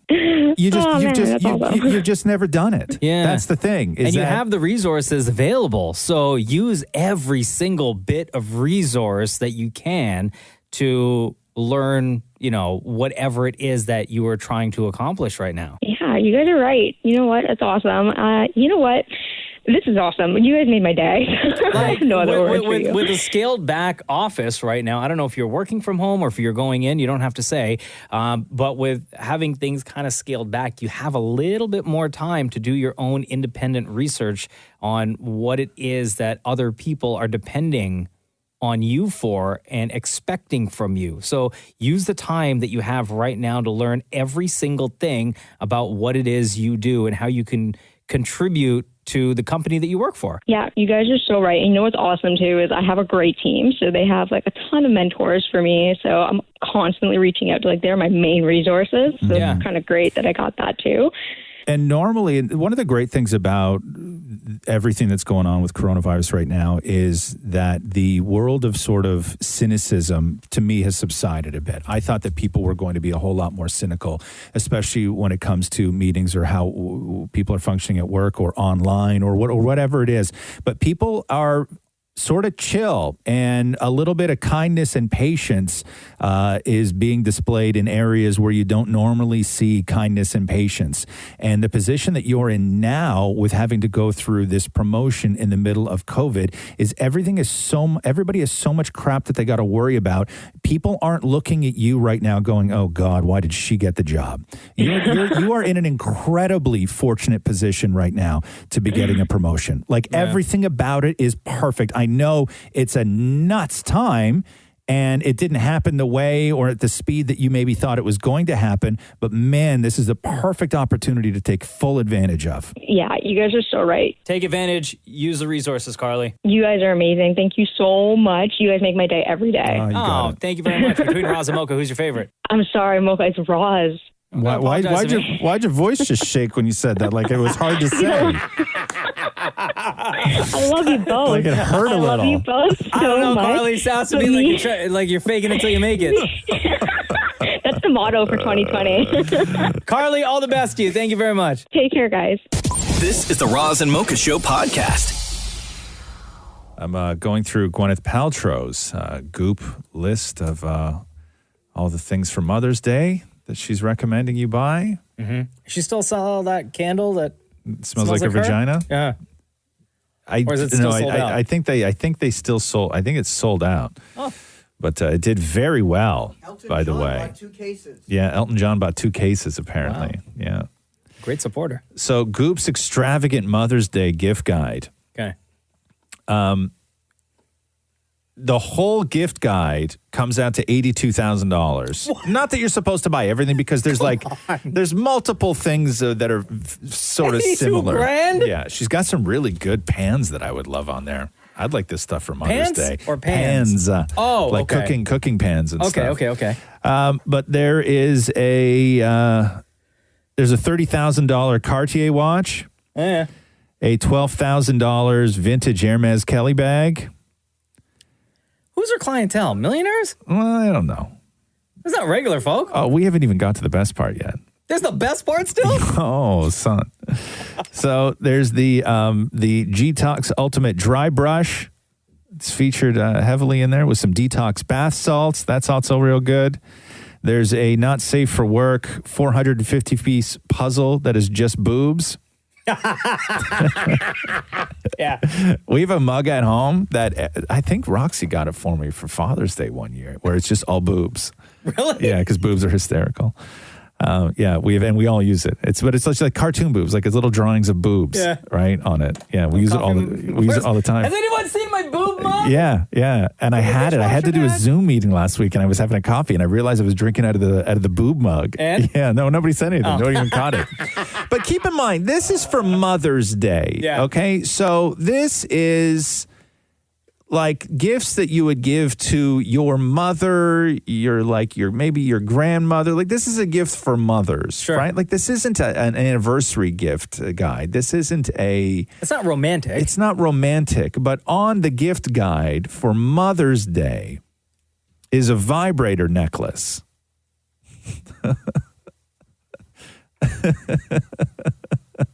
For Mother's Day? For Mother's Day. I was supposed to buy this from my mom. Yeah. Yeah, no. Yeah. No, that ain't happening. You're not getting your mom the Gwyneth Paltrow vibrator necklace? Nah, I think I'll skip that one. How much is that watch again? This is the Roz and Mocha Show podcast. Do you know who Kenneth Copeland is? Should I? The televangelist from Texas. Gets pretty wild and crazy. Oh, yes. And very loud. Yes. Very, very loud. Yes. Lately, I mean, topical, COVID-19. But to Kenneth Copeland, he believes getting rid of COVID-19 is as easy as blowing it away, believing in God, praying it away. Right, yes.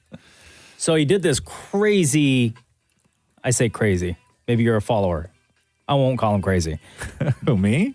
But he is like on his website and YouTube, he's still doing his thing, right? Yeah. You can't have like his people show up at the church or the stadium, wherever it is he's at, but he's got like, it's him and like his crew, everyone staying a safe distance away. He's a mega church guy, right? Like one of these. Like mega on mega. I gotcha. All right. So I'm going to play for you the original clip because somebody took his original clip and turned it into a remix song. Okay. All right. COVID-19.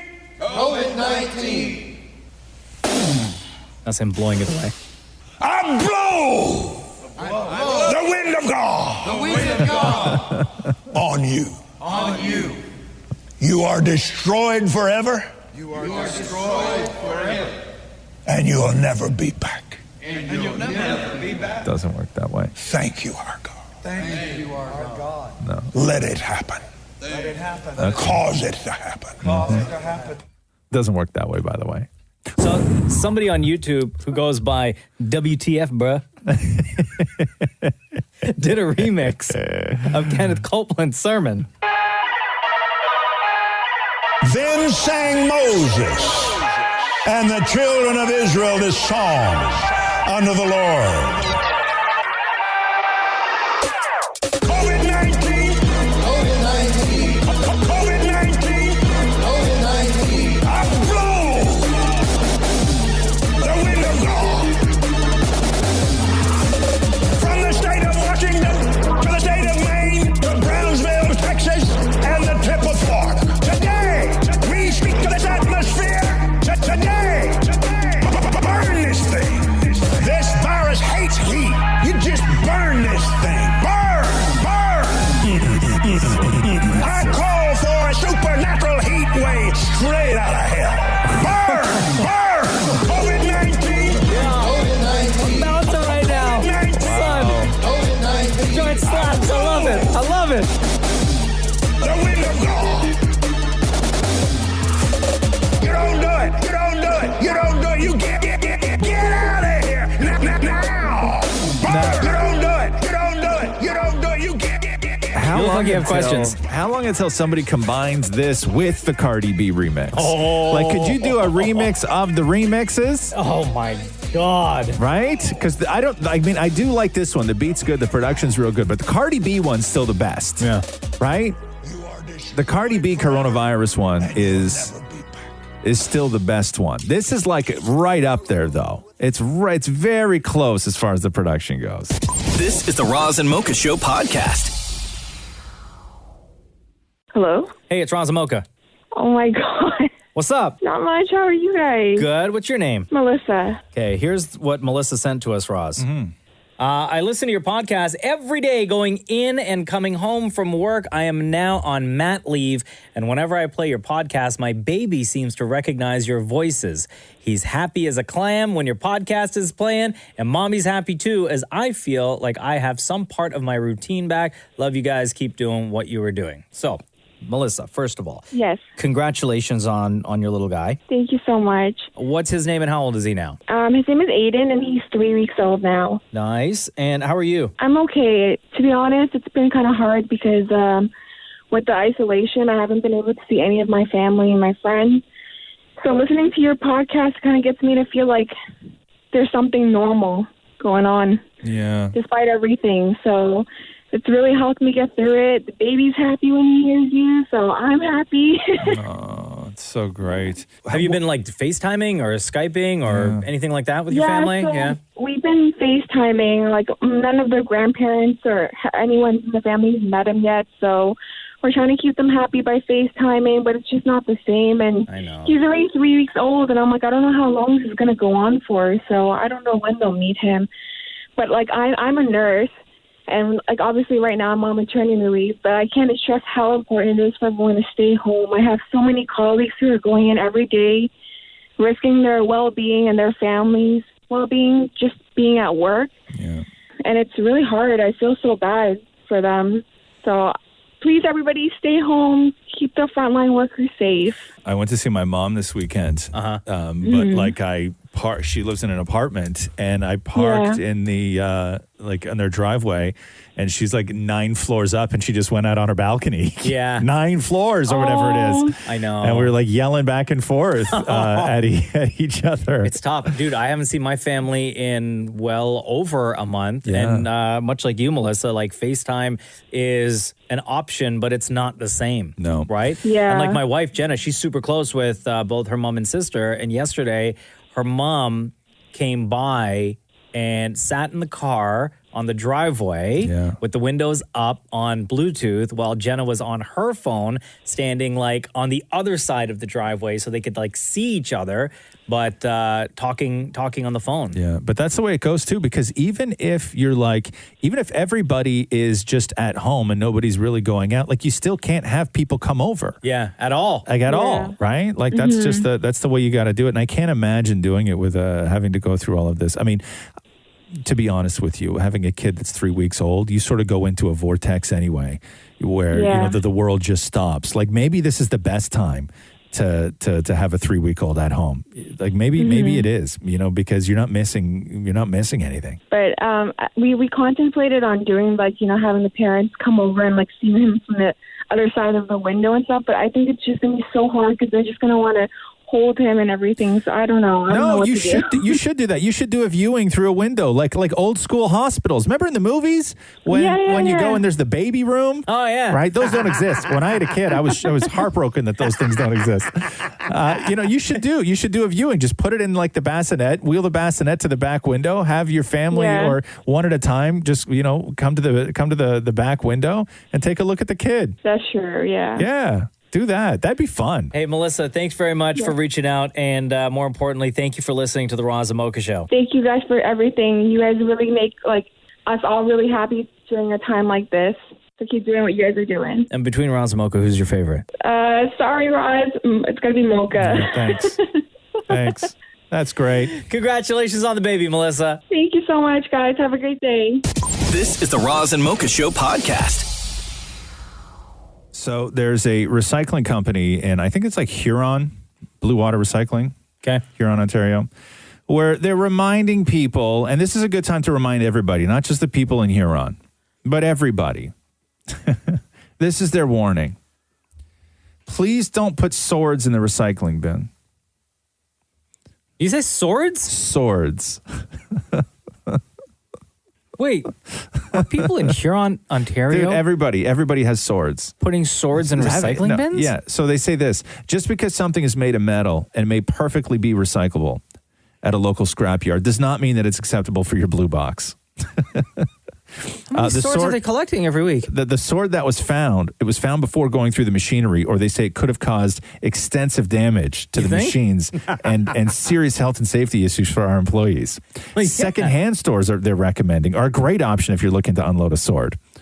Now, is this because one you never person? owned a sword? Yeah, it's one person. I'm sure it's one guy tried to recycle a sword. One person put in a sword. It's not like every single week during pickup. No. They're like, oh, here we go again. Another person leaving their sword. But my brother was a sword guy for a long time. My brother had a really extensive sword collection. I saw a photo of this thing. It was like one of those like a medieval thing. Yeah. Swords used to be hot. Like it was kind of like a pickup thing.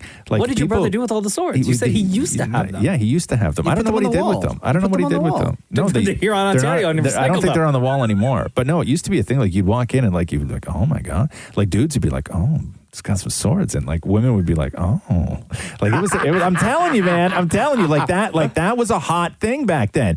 Got a ninja sword, right? I've never owned a sword. Now, did he have variation of swords, or did he have like a particular style of sword that he liked? Bro, no, he had he had multiple swords. Really? Like it was all sorts of. He had so many ninja swords in the house. Like he could have gone to battle. You usually hang them on the wall with like a flag. They were all displayed. He had like racks for them. Stupid question, but where do you even buy a sword? Like. So honestly, in excess, like what your brother had. Okay, honestly, because I bought my brother a few swords over the years as gifts. Did? Yes. Where do you buy them? As gifts, sword stores.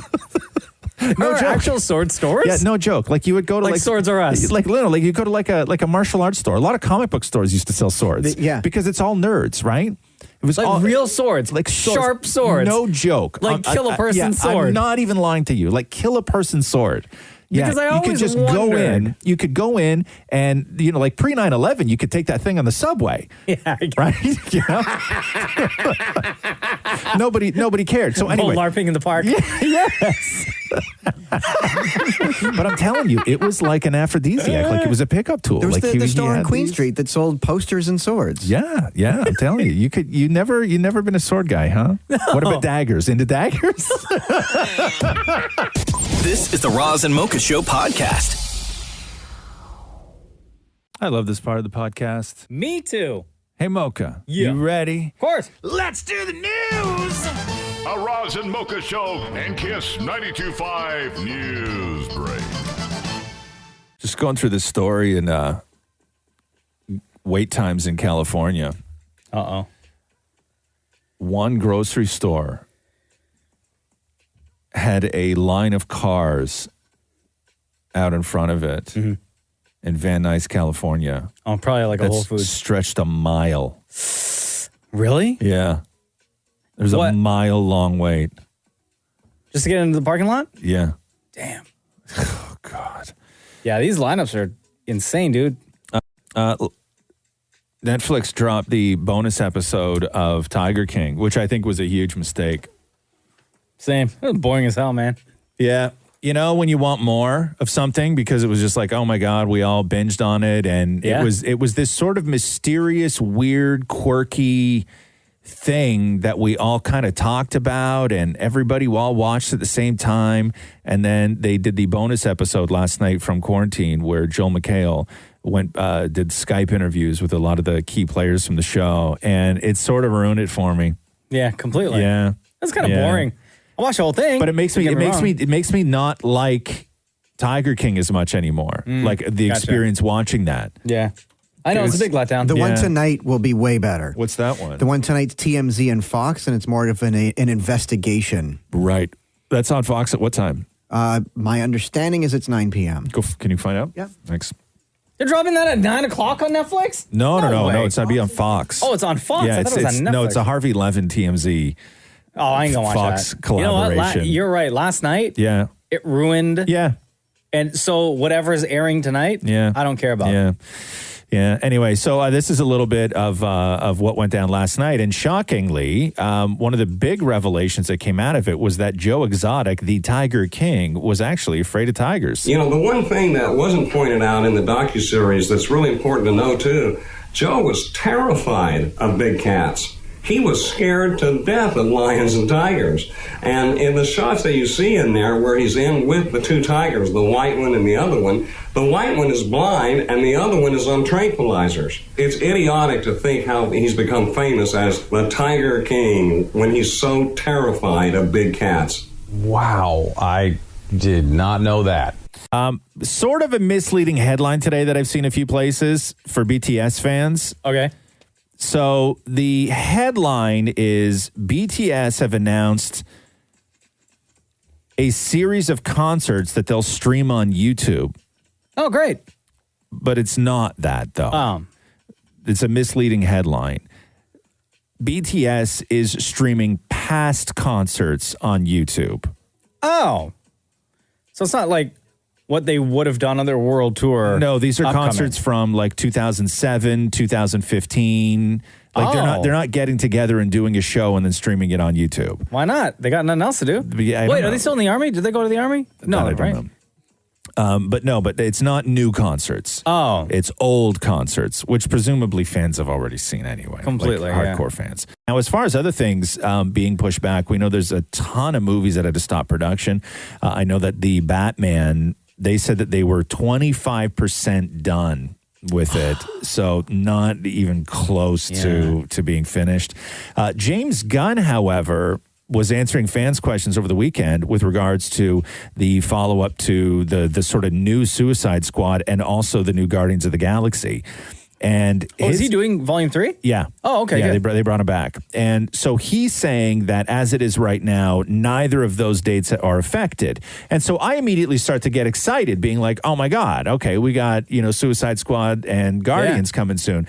But the dates have not been affected yet, but it's not scheduled to come out till August 6, 2021. Oh.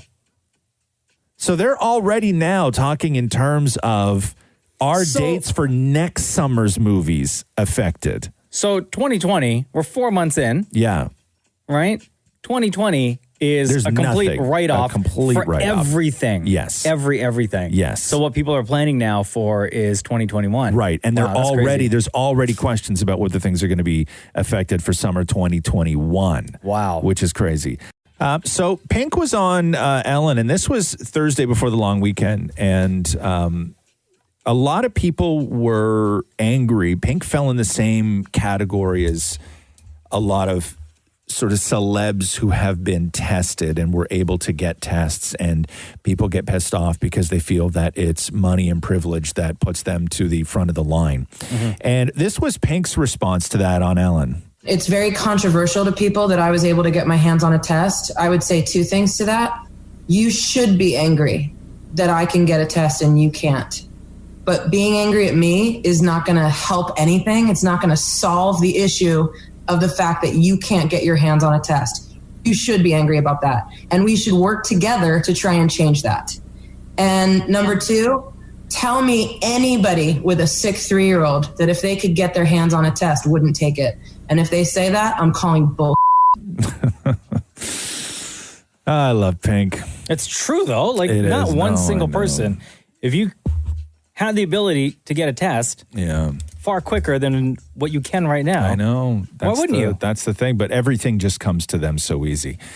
Tom Hanks, I don't know. Did you catch any of SNL over the weekend? No. I heard about it. I didn't watch any of it. Did you? No. It's just like snooping in on a Zoom meeting, right? Yeah. Is that basically what it was? Yeah. So here's a little bit of Tom Hanks' sort of opening his Where was cold- he? Because this is all like... He was at his house, right? Everyone was just at home. Yeah. Skyping in or Zooming in or whatever. Why me as host? Well, for one, I have been the celebrity canary in the coal mine for the coronavirus. And ever since being diagnosed, I have been more like America's dad than ever before, since no one wants to be around me very long, and I make people uncomfortable.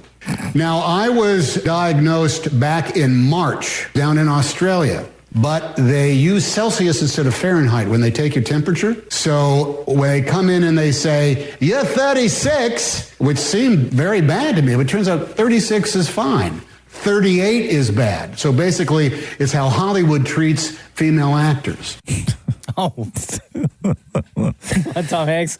Yeah. Did they have like a musical guest or anything? Was it still... No. Did they? Who played, Maury? Who was it an that? hour and a half? Like normal? That'd be very boring to watch, by the way. What's that? The guy from Cold. Oh, Chris Martin played. But right, he only right, did, right. normally they do 2 songs. He only Yeah. did 1 song. Right. But he made his, I think it was his garage. He decorated it to look like the way it looks on the SNL set. Like it said, this way to trains. Like he made it Grand look Central like. Station? He got crafty? Yeah, yeah. Wow, Chris Martin. Can you go find a clip of that for me? If you have all that time on your hands right now. Yeah, Why no, not, right? I know. Here, I'll play some other stuff from SNL. This was the clip of Alec Baldwin doing Donald Trump talking about Joe Exotic. Hold on, I got to find it. Yeah, it's a SNL at Home Weekend Update. That's what it's called. Oh, here. But in times like this, we need to come together as one nation because no matter our differences, all Americans can agree on one thing. Carol Baskins definitely fed her husband to those tigers. I'm proud to announce Trump Exotic 2020. You know, I'd rather they just run a repeat. A classic. Yeah. Yeah, I know. SNL from home doesn't work. A lot of shows from home are working. A lot of them Not are this, looking real great and sounding real great. SNL from home is just not, I don't know, because so much of it is like character based and what is this, Chris Martin playing? Now there's a wall between us, something has been lost. I took too much for granted, and I got my signals crossed. Just to think it all began on an uneventful morn. Come in, she said, I'll give you shelter from the storm. Yeah, see, this sounds great. Yeah. Right? That sounds actually better than everything else from the weird, show. It's weird because you all know what it's like on Zoom now that we've all been Zooming for the last little while. Also, who knew that Zoom was a thing before all this started? Why did I invest in that? What, Maury? Let me just add in, it did say at the beginning some of the stuff was pre-taped. So I don't think Chris Martin was zoomed in. I think he literally taped it on like GoPros and stuff and sent it in. Sure, but what I'm saying is that the problem with doing comedy like this on Zoom is that the technology is there, but it's not perfect. And so when everybody starts laughing, you can no longer hear the person who's talking. I know, because you just get echoes of laugh Right? from everybody It's- else's computer. Yeah. Like mute your mic if you're going to laugh. But you have to be able to hear it, the people at home. I know, but I still want to hear the person telling the joke. Then I know, but that's the problem with doing something like SNL over Zoom. Play it on repeat. Right? I would just play a repeat. WWE was deemed an essential service in Florida. Oh, hell yeah, it was. but for the reasons behind it make no sense. So Sure it does. Wrestling's going to continue. Okay, That's the so- only reason you know. Professional sports in Florida are getting the green light to resume production. This is from the governor, who is a huge friend of Donald Trump. This is being added. So WWE is being added to the same list of services that includes grocery stores, hospitals, banks, and utility companies. Yes. And WWE. I agree. The order was signed on Thursday, states that employees at professional sports and media production with a national audience can continue only if the location is closed to the general public. This essential service was added because it is critical to Florida's economy. So, how is it critical to Florida's economy if somebody does something in a building that they own with no tourists or paying customers? How is that crucial to the economy? Because Stone Cold said so? No, that is not a good enough reason.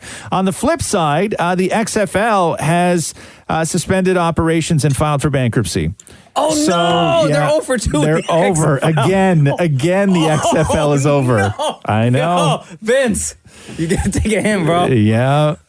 They ESPN, Oh, no. the court ruling That sucks. listed assets and liabilities in the range of $10 to $50 million. All league employees were paid through April 12th. And then How long were they laid off? in existence for? Like a half a season, I guess, Like right? maybe 4 or 5 weeks? I don't if know, that? something like that. But people were really digging XFL. I know. They were really digging it. They liked the football, man.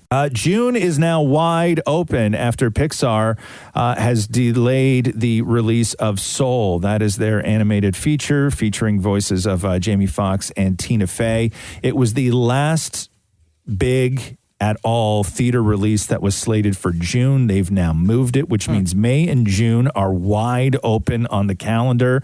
No new movies being released in May and June in I wonder if they'll theaters. just then put it up on Disney Plus. No, they've moved it to November, and then whatever they they're had gonna scheduled still for November is now going to move to the spring.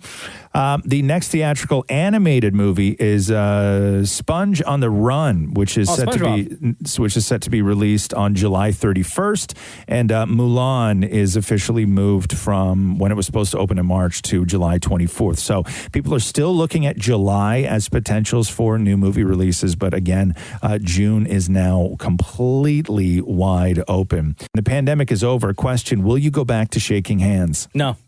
I still don't trust people. No. Absolutely not. Isn't that interesting? A new survey asked people if they plan to go back to shaking hands once the pandemic is over. 43% of people said they will go back to shaking hands. 31 will not.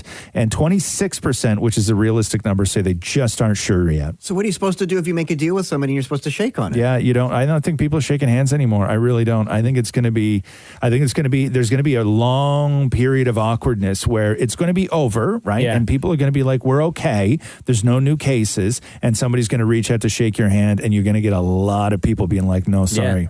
I'm not shaking anybody's hand. Okay, but what about pinky swears? No, nothing. No, nothing. We're touching. There's no touching. whatsoever. There will be no public touching. No public touching? No, Yeah, no. it's so funny that you bring that up because yesterday I was thinking, when was the last time I actually shook somebody's hand? Yeah.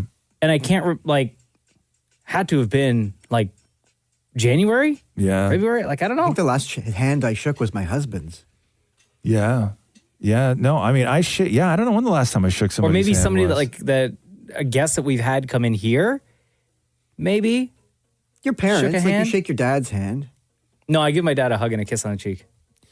Oh, yeah. No, I shake my dad's I don't You know. shake your dad's hand? Yeah, good to see you. Thanks for dinner. Super. Oh, really? That's super weird. When was the last time you gave your dad a hug and a kiss? Okay, after his heart surgery. And when was the last time before that? I believe my 30th birthday, or my 40th birthday the year before.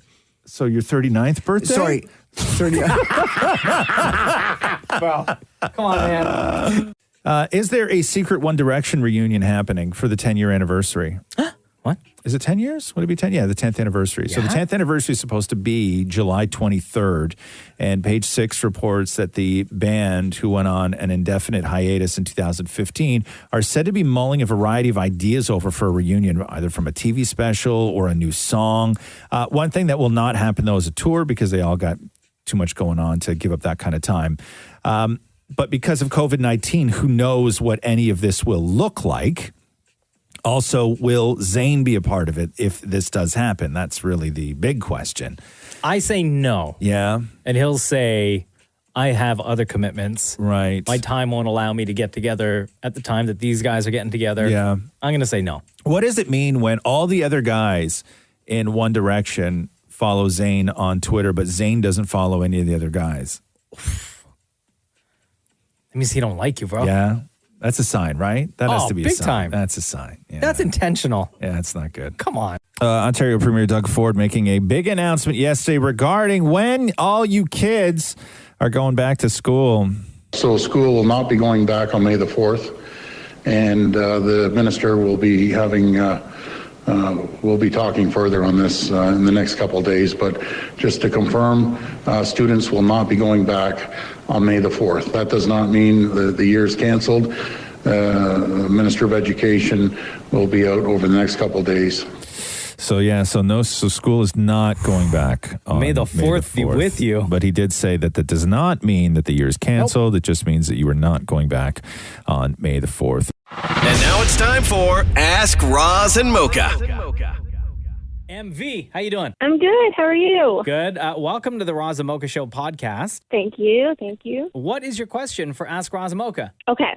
So my question is, what do you think is your most noticeable feature? So in other words, what do you think people notice about you first when you enter a room? Like physically. What do people notice about you first? Okay, so for me, I'd have to say it's my hair. Mm-hmm. So I have very long, thick, and wavy hair, which on the surface doesn't sound all that interesting. But at the same time, I'm also like a short Filipino girl. Okay. So So you got super long, wavy hair. Yeah, so like my hair is like the complete opposite texture of what like most Filipino girls have. Just like straight black. Exactly, and like a lot like thinner. So yeah, I tend to get like a lot of compliments from other girls. Or But do you I've do been that asked- in, like, is your hair naturally like that? Or is it naturally like straight up black, straight black, and then you do this to make it wavy? No, my hair is just naturally okay. wavy. Yeah, so like I've been asked if I wear like hair extensions or I've been asked if I've been mixed before because of my wavy hair. Yeah, so for me, it's my hair. I will say, I'll say this. The first thing I would say people notice about me when I walk into a room is that I'm most likely going to be taller than everybody else in that room. True. Right? That would be my guess for you, yeah. Yeah, that's just my whole life is that you just walk in and I'm just that much taller than everybody else. And then everything else after that is just gravy, right? Like it's just... nice gravy. Yeah, you know? I would say for me, people are shocked to know or to see that I'm like pretty much the same height as Roz. You know what I mean? Everyone just like always assumes that I'm shorter, but then they're like, "Oh wow, you and Roz are like twinsies height-wise." That's true. It's true. Dan Maury? I would say that it's the fact that I'm super short. I would say, that my nose is quite large. But do you think that when you walk into a room, people go, "Oh, jeez, look at that guy's nose"? Well, it's the first thing that enters the room. No, I know, but I don't think your nose is look normal, at that though. nose. Who's attached to it? I don't know. I would say the last maybe year and a half, it's your belly that comes in first. Oh my God. Yeah, that's so true. Right? That's real true. Yeah. You know what's so funny is that in the past year and a half, it's the belly. But Yeah. he's been working out like crazy for like 2.5 years. I know, but it's a waste because during this whole quarantining stuff, I've got my quarantine 30. Yeah. You're it's so funny because normally you would think that it would be your foot that would walk in first, but no, it's your belly or your nose. Yeah. And it alternates between the two. But do you think that people look at you and go, "Oh my God, that guy's got a big nose"? Because I don't think that your nose is that Yeah, I think you have a normal size nose. Honestly, I do get a lot of compliments on my eyes. On your eyes. I often get told, "Wow, you have really nice eyes." So if somebody is to acknowledge or make note of a feature of yours when they first meet you, you that maybe they weren't expecting. You think that it's going to be, they're going to say that you have pretty eyes. Yes. Yeah. Although I've been also told, wow, you're short. Right. Yeah. Yeah, so there's that. Mocha, you, what do you think that people notice first about you? Oh, you have nice shoes. I don't That's not a physical feature, though. Maybe that I have thick, bushy eyebrows. Oh, maybe. Yeah. Maybe. Yeah. I think think never that might tried be to it. correct that. What do you mean correct it? Like tweeze them or Explain. Yeah, I would say also how dense your beard is. Oh, yeah? You think so? Yeah, it's dense. And thick. Like, black. Yeah, but jet it's black. perfect because your hair all grows in one beautiful direction. Mine doesn't. This part of my beard here grows this way up. Yeah. This part of my beard grows this way. So my whole beard wants to swoop Oh, off to one waves. side like I'm blowing in the wind. The one thing, though, when I tried to grow my beard out, it got like super, super curly. Yeah. The ends of the hair was getting curly and wavy. Right. And I didn't like that. And I didn't want to go through like having it grow out even more to the thickness that I really wanted because it just looked odd. Yes. Did you use hair straightener? So I just like trim it down to this length now Yeah. that I have it at. This is the length that I like. Well, I wondered if you just put in some hair straightener, would it take the curls out? I don't know. Use a flat iron. There you go. Do you have on the phone, do you have anything that you wish you had? Like, do you know what it's like when you see somebody else walk into a room where people notice like a particular thing about them that you maybe don't have? Have you ever wanted to change your identifiable feature? Well, if I had to pick something, probably because I'm short, I would wish that I was taller. Yeah. How tall are you? How tall are you? Well, I'm 5'3". Okay. How tall would you like to be? I think like 5'6" at least. But that's not even For a tall, girl. though. But that's not even. Well, like for a somebody, girl. I know, but somebody who's 5'6", you're still going to be known for your hair, then, right? Like, Oh, okay, I guess like you got to change the thing that people would notice about you. So, like, if you said height and you were like, I want to be 5'11", 6'1" in heels, then you'd be like, okay, forget about the hair. You're going to walk into a room, people are going to be like, oh my God, that woman's giant. So, if you could change your sort of like first impression feature, what would you change it to? Oh, that's a hard question. No, I definitely say if the one thing that I can definitely say that my life that I wish I was taller. Mm-hmm. And that way at least I could be, I always said, like, if I was super tall, then I would just focus on being great at being tall. Like killing in basketball. Sure. Or being like a sick volleyball player. Like that would be like my goal. If I was that tall that like people would turn heads when I entered the room, I would just focus on being great at being tall. Right. So like you're talking like 5'10" then, right? 5'10", 5'11"? Yeah, okay, cool. Yeah, I wish I had thinner legs. You wish you had thinner legs. Yeah, because then you can fit into skinny jeans. No, but we're not talking about changing something on your body that you don't like, Maury. So you said your eyes, right? Yeah. If you could change your first impression feature to another first impression feature. So we're talking that this new thing would now be the thing that people notice first about you when you come in. What would that be? Oh, my height. Your height. Guaranteed my height. How tall would you like to be? Because I'm convinced if I was taller, I'd be thinner, just based on math. No, not necessarily. Because you'd weigh the same, it would just be distributed. Well, no, you're not talking about being taller. You're talking about getting stretched. Yeah. There's a difference. Would you change anything, Mocha? Like to another like sort of identifiable feature? Oh, I try to get all attention away from my eyebrows for sure. Yeah. So, anything else? So if you could sort of say, I would like this now to be the first thing people notice about me. Maybe my smile. Your smile? Yeah. Yeah. Maybe my smile. But you already have a great smile, though. No, I know, but like instead of people being like, "Oh man, look at that guy's eyebrows," well, they're like, "Oh man, look at that guy walking in here. He's so happy. Look at that big ass smile." No, like you wouldn't want to put on like 40 pounds of muscle where you just like you were always like absolutely like huge busting arms. out of a shirt, Bro, huge I'd want to arms. walk in a room and someone like looks over and is like, "Yo, look at that guy. His arms are swole." Yeah. See, I have that when I worked out in the summer where I wear a t-shirt or something. My arms were big. Big? No, they weren't. Because at home, my husband would be like, "Oh, wow, where have you been hiding those all winter?" Yeah, God bless your husband. He plays, sometimes Matthew plays the role. Sometimes Matthew plays the role so perfectly. Like every now and then, you know what I mean? Matthew just busts out a, oh my God, where have you been hiding those? And then he's good for a year, right? Like he knows what he's doing. Yeah, he hasn't said that at all in 2020, right? Hell no. Matthew's really great at the job of husband. I was lying on the couch a certain way or whatever, and I was leaning to the side, and he pulled my shirt down for me to cover my belly. Oh, because your belly hangs weird when you lie on your side? Yeah. That's embarrassing, I know. Hey, MV, thanks so much for joining us on the podcast. Thanks. I'm so happy. Between Roz and Mocha, who's your favorite? Okay, so I have to say that I love you both. But even though I feel like I relate to Roz the most because we're both kind of grumpy people, my favorite has to be Mocha because I feel like his sense of humor and laugh can always bring me out of my grumpy place. So I would have to say Mocha's my favorite. Also, because I know enough Filipinos. I think that's part of it too. Yeah, it's not because Connection. it's not because you both have giant eyebrows and thick beards. Shut up. No beard. No beard. All right, MV. Have a great day. Thanks, you too. Okay. Anna Tropea 55 says, if you lived with Maury, what are 3 rules you would have for him? Also, they can't be any of the rules that Matthew already has for him. Okay, rule 1, don't come home. Rules 2 and 3 refer back to rule 1. Yeah. Now, okay, hold on here. So if I could, just knowing what I know about Maury, because I've never lived with Maury, I've only ever worked with Maury. So they would have to be rules that would apply to things that I've had sort of have experience in, right?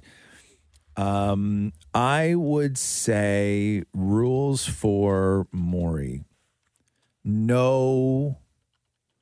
I'm trying to think whether I would have a no talking rule when I first get home, or I would end the night. Like I'm like where we could talk between say 6 and 8, but then no talking between 8 and 11. I'd rather get the talking out of the way right when I get home. Thank you. Okay, no talking, no talking between 8 and 11. And my second rule would be is that you are going to learn to do them very well, all the things that you claim that you cannot do. Load the dishwasher, all that stuff. You're going to learn. You are going to do the laundry. You're going to learn to do that, and you're going to learn it well. I do know how to do that. No. You're going to learn to do it well. Oh. Okay, as opposed to just there will be no you faking it, not being able to do something well. Fair. Because I will stand there with you until you figure out how to do it well. I thought and then you will be able to do that. I thought you would give a rule like you'll eat what I put in front of you and like it. No, because I don't know. Oh, sorry. Yeah, rule number 2. We never eat together because the sight and sound of you eating something really turns my stomach. So separate meal times, right? Shifts. Yeah, separate meal times. And then you eat your meal. I'll get you one of those old TV trays. You just keep that beside the toilet. And you go and sit in the bath. You go sit in the bathroom and have your supper. Okay? So I would say yes. So you have to eat on the toilet. No talking after 8, and then you have to load the dishwasher. I would say for me, one of my rules would be that, Maury, you are not under any circumstance whatsoever allowed to use my computer. Just knowing that what you do with your own home computer. Fair, but I still get a computer. Do whatever you want with your own computer. You need to get your own computer. Okay. But you're not allowed whatsoever to touch my computer. No problem. Not allowed to touch my laptop. Not allowed to touch, if I have an iPad in the house, you're not allowed to touch that either. No problem. All right? Your own device. Okay. What else would I have for Maury? You know what I would do? Is I would say that at the end of the day, we're going to go through your internet history. Oh, like what did you learn? No. But I'm also going to look at your logged time online. And if you start deleting things out of your internet history and the times don't match up for how long you've been on, then we have problems. I would also, another rule, knowing how bad Maury is with money. Yeah. I would also need like a full recap or full documentation of all of his banking, all of his credit card statements, but everything. We're not married. Doesn't matter. Like as long as I pay you or who pay the rent or whatever on time, we're good, right? Because like we're sleeping in separate beds, no? Even if we were married, Maury. Rule number 3, separate beds. We'd be sleeping in separate beds. Even if I was your husband. Wait, aren't you basically doing that now? Matthew's in the bed, you're on the couch? Maury, if you and I got married, twin beds would be on the wedding register. Like Bert and Ernie. Yes. Marissa. Hey, Shem. You have a second? Marissa has a question. Marissa wants to know if Shem is single. Oh, gosh. Yes, I am single. Oh. Very much so. Really? Very much so. Do you want me to put you in touch with Marissa? Sure, man. Give me them digits. When was the last time you weren't single? Probably like 6 months ago. So I got divorced actually back in 2018 after being married for 4 years. Right. We're still good friends, which is really cool. Yeah. And then I waited a year, and then I started dating somebody, and that lasted for about a year, about 9 months to a year. And now I'm single. I'm single for the first time, like really single for the first time. I swear in like 13, 14 years. How and are it's you weird. not out every night? Well, I guess you can't, but like, are you not like online partying? No, like, dating apps scare me. Because to me, like the single life, like live it up. Yeah, well, I'm not. Listen to more. You shouldn't be that. You shouldn't be that horny to be single, man. Like it's really weird. I have a question for you. Yeah. Wait, live it up like how you live it up on Grindr and stuff? Is being a divorcee, does that scare women away or does it draw them in? I think at this age, because I'm 32 years old, I think at this age it shows people that I can be committed. You know what I mean? I thought you were 25. Oh, well, black don't crack, man, you know? Yeah. No, I dating apps scare me. They really do. I'm like paranoid. I've had somebody put my pictures up on Tinder. Even though I don't have a Tinder account, you don't have an account I don't at have all, an account, so that was a little bit weird. Do you find people it's a bit difficult for them to process the fact that you have been married and divorced? Yes, Yeah. absolutely. Because I think to Maury's point, I think people still think, wow, 33 is still pretty young, and it is. It's I very don't know young. if I could. I mean, no offense. I would be worried about being with somebody who was married because then you know that they've experienced everything already. It's not their first wedding. I haven't experienced everything though. Not really. Yeah. You know, I mean, I experienced one relationship, and it was great, and it was great for the time that I had it. But you've experienced a wedding. You know what the excitement, and you know what that's all about. Yeah, but right? everything is different. Everything's Right? different. Everything, yeah. Like it doesn't bother Catherine that I was married. Mm-hmm. Right? Like and I think that how old are you when you got divorced, Shem? So this is 2018, so I was about 30 years old. 30. I was probably I shouldn't say this because my marriage ended when I was around that time. I was 31, maybe 32. But I didn't get divorced for years and years and years later. Right? It was a long time What happened to all the gifts? before we actually got divorced. We had no sort of wedding gifts. It was a super small wedding But in general, do you have to give all that back? No, because there was no gifts. Wow. Like there was no. No, I mean in general, like if the normal, I guess But like what? So how long were you married for? 4 years. 4 years. Yeah. See, Okay, so so was you're I. fine. So You're was fine. I. I was married. I was married for 4 You don't years give as anything well. back after 4 years. Yeah, maybe 3 years. I don't even remember how long I was married for, to be honest with you. I really don't. I have no. But I always found that when I was younger, like when I was around your age, people were like, hold on a second here. You've been married and divorced, and now you're like starting. And I used to have just referred to it as like a starter marriage, right? Like that's the only way that people could understand it, even though it wasn't a starter marriage, meaning I wasn't now looking to go and find, wife number two. That was really the only way that a lot of people could understand because everybody was then starting later, right? Like you now at 33, I'm sure are finding your friends or people that you know are like just now sort of starting to settle down and maybe proposing and getting married where you did that like years ago, 4 years married, divorced, and here you are. Yeah, like absolutely. it's a weird thing to try and settle into that world when you're that age. Yeah, and it's something that I look back on it and I say I'm better for it. I'm better for that marriage. I'm better for that experience. Yeah. I know what I want for sure, and I know what I'm willing to tolerate in certain relationships and what I'm not, and it's good. It's not a bad feeling. Do you booty call at all or no? Like I'm gonna snitch on myself. I don't understand why you wouldn't just be like, hell yeah. No, because you don't because you're not on the typical dating app. So I'm wondering, like, how difficult is it when you're not on Tinder or you're not on any of the other apps? How difficult is it to just hook up? Because obviously you're a young guy and you still want to hook up. Yeah, absolutely. But it has to be different though. Like it is. Well, a lot of my hookups tend to be with people that I already know, right? And people that I already have some sort of relationship with. Keep it very close. I got you. Yeah, man, got to be careful out there. What is your if you were on Tinder, what would be your sort of your bio line? See, I don't know. I mean, if you're offering, please don't, because I don't think I'd want you to ever come up with my bio. What would your bio line be, Maury? Or what is your bio line? Go ahead and read it. What's your bio line on Grindr? No, I'm not on Grindr. You remember that time when I walked in, when we used to have offices in this building, and I walked into Maury's office and got him on Grindr? Yeah. Look at the look in Maury's face right now. He's like, please, you're telling the story again. Like, just don't tell it. You told it once already. Just stop. But like, I want to stop correct him and telling say it this was Tinder, not Grindr, but that doesn't make anything better. Oh, so it was Tinder? No, it was for research. Like, we were doing something. I never asked you to do that. I never said, hey, Maury, can you spend the afternoon in your office scrolling through hot guys on Grindr for me?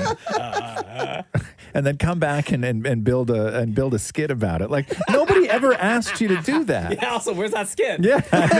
Yeah. Yeah, all that research turned into nothing.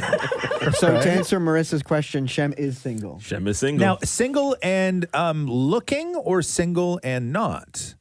That's a great question. I'm single and whatever happens, happens. Correct. That's the best way to put it. I'm not actively searching for a wife. Wife number 2. I'm just I'm experiencing. Yeah. Your line could be coming. Take the final rose. That is. Yeah, don't do that. Never work. Again, no bad ideas in brainstorming. That's not true.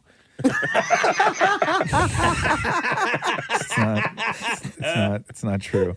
Now, when it comes to, do you have a particular type as far as personality wise, as far as what like would you date a vegan? Oh yeah, that doesn't okay, bother no me. problem. Yeah, okay. as long as that vegan is not judgmental and is not saying, well, you can't eat meat, you can't do this. Right. You know what I mean? That's important. Oh. That was Maury that said that. That was not me. Good. Okay. So, Shem, how do people get a hold of you? Well, at Shem on good old IG, SHEM. Same thing on Twitter. And you're verified. And I am verified. Yes, there absolutely. you go. Okay. Looking forward to that. Thank you, Shem. Thank you, guys. And now after we talked about it, there's no secrets, right? No. Like you got to come back on and then we'll get Tinder an update. Tales. Yes. Be great. Thank you very much. Tinder Tales. Thanks, guys.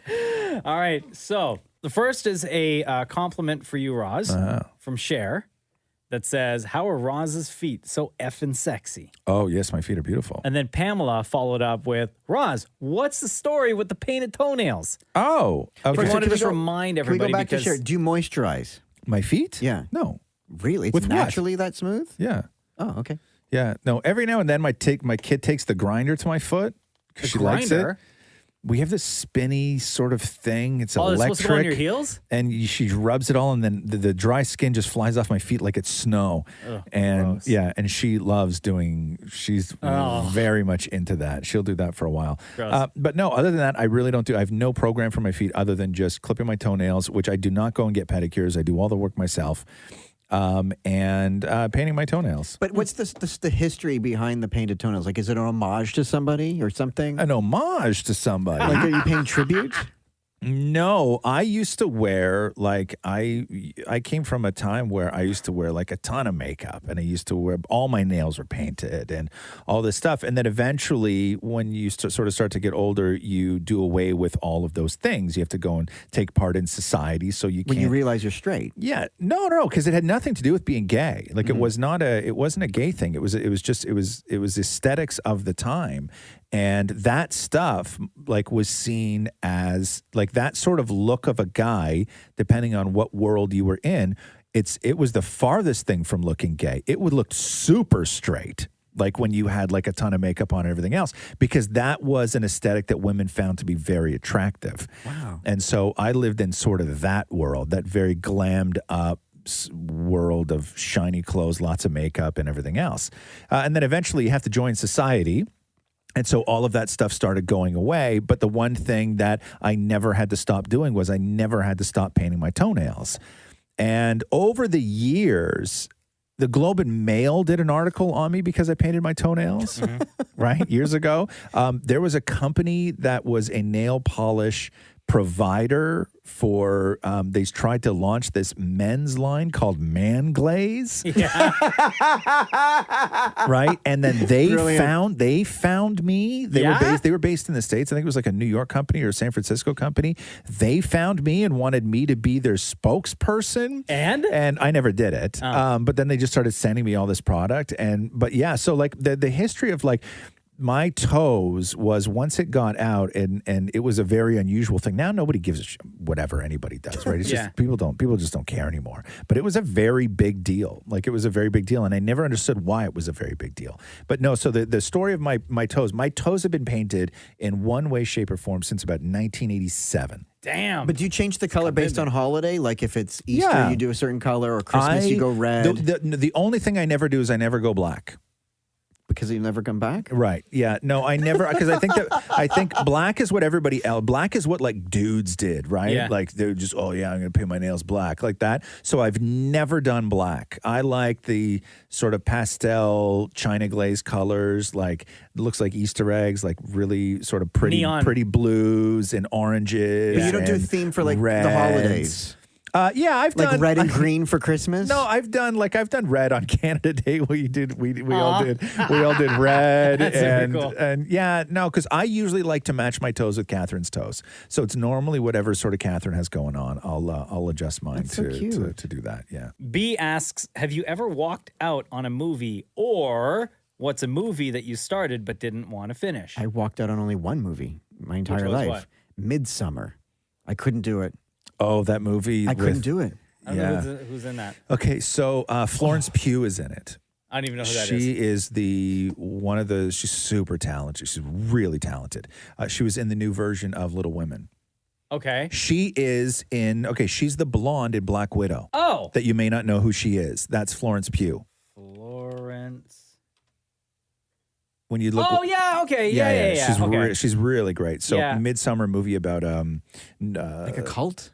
Like a Scandinavian sort of cult where it's crazy, man. Don't watch Midsummer if you're eating, or if you've just eaten, or if it's the morning, or if you're with somebody. It's just awful. Like it's just I couldn't do it. So I don't know if I've ever there. walked out on a movie. We've Jenna and I went to a play that came to Toronto, and we walked out during intermission because it was so boring. Yeah. It was I think it was Sherlock Holmes with David Arquette. Oh yeah.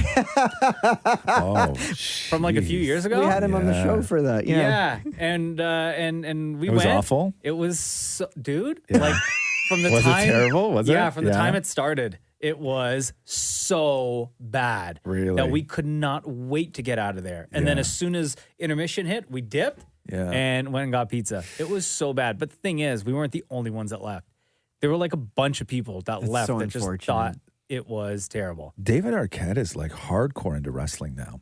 Is he really? Yeah. Like he's doing, like David Arquette, he's almost 50, or he has to be, maybe he even is 50, but he's doing like smash light bulb tubes over your back and hit you in the face with barbed wire kind of wrestling. He's that serious? Yeah. Like he almost died in the ring. Somebody hit him with something in the neck, and it sliced his like artery open. Really? Or whatever it was. And Because he was I just know like he's sitting there. big time into wrestling. Didn't he win? Shem? WCW. He won the championship belt for WCW back in the day, right? Yeah. But they he's gave him still the freaking title. But he's still wrestling. There was Wow, I a didn't know huge that. article that I was reading last week about him. But he's like, and this is like the backyard sort of, but only in front of a crowd, like that no holds barred, super vicious kind of wrestling that he's doing. It's crazy. He's got children. And the thing is, with that play, like, it wasn't David Arquette. Like, I like David Arquette. You know what I mean? Yeah. I like him as a person. I don't mind him as an actor. It's just something about that play. Oh, he's terrible. Yeah. Something He's not a about that great play actor. was Like, just was he in really Scream? bad. Yeah. That's the guy from Scream. Yeah, he was Dewey. Yeah. Yeah, right? Yeah. No, David Arquette's not the best actor. No, right? he's all right. Like, I don't have fine. anything against him. It's Yeah. just that play was so bad. Have I walked out on stuff? I've walked out on a bunch of stuff. Countless movies. Can you remember anything? No, just anything recent? Anything recent? Yeah, there was one that was recent. Hold on here. Just give me. Trying to think of where I was when I saw it. There's like a bunch of stuff that we've started on Netflix that we just haven't gotten around to finishing.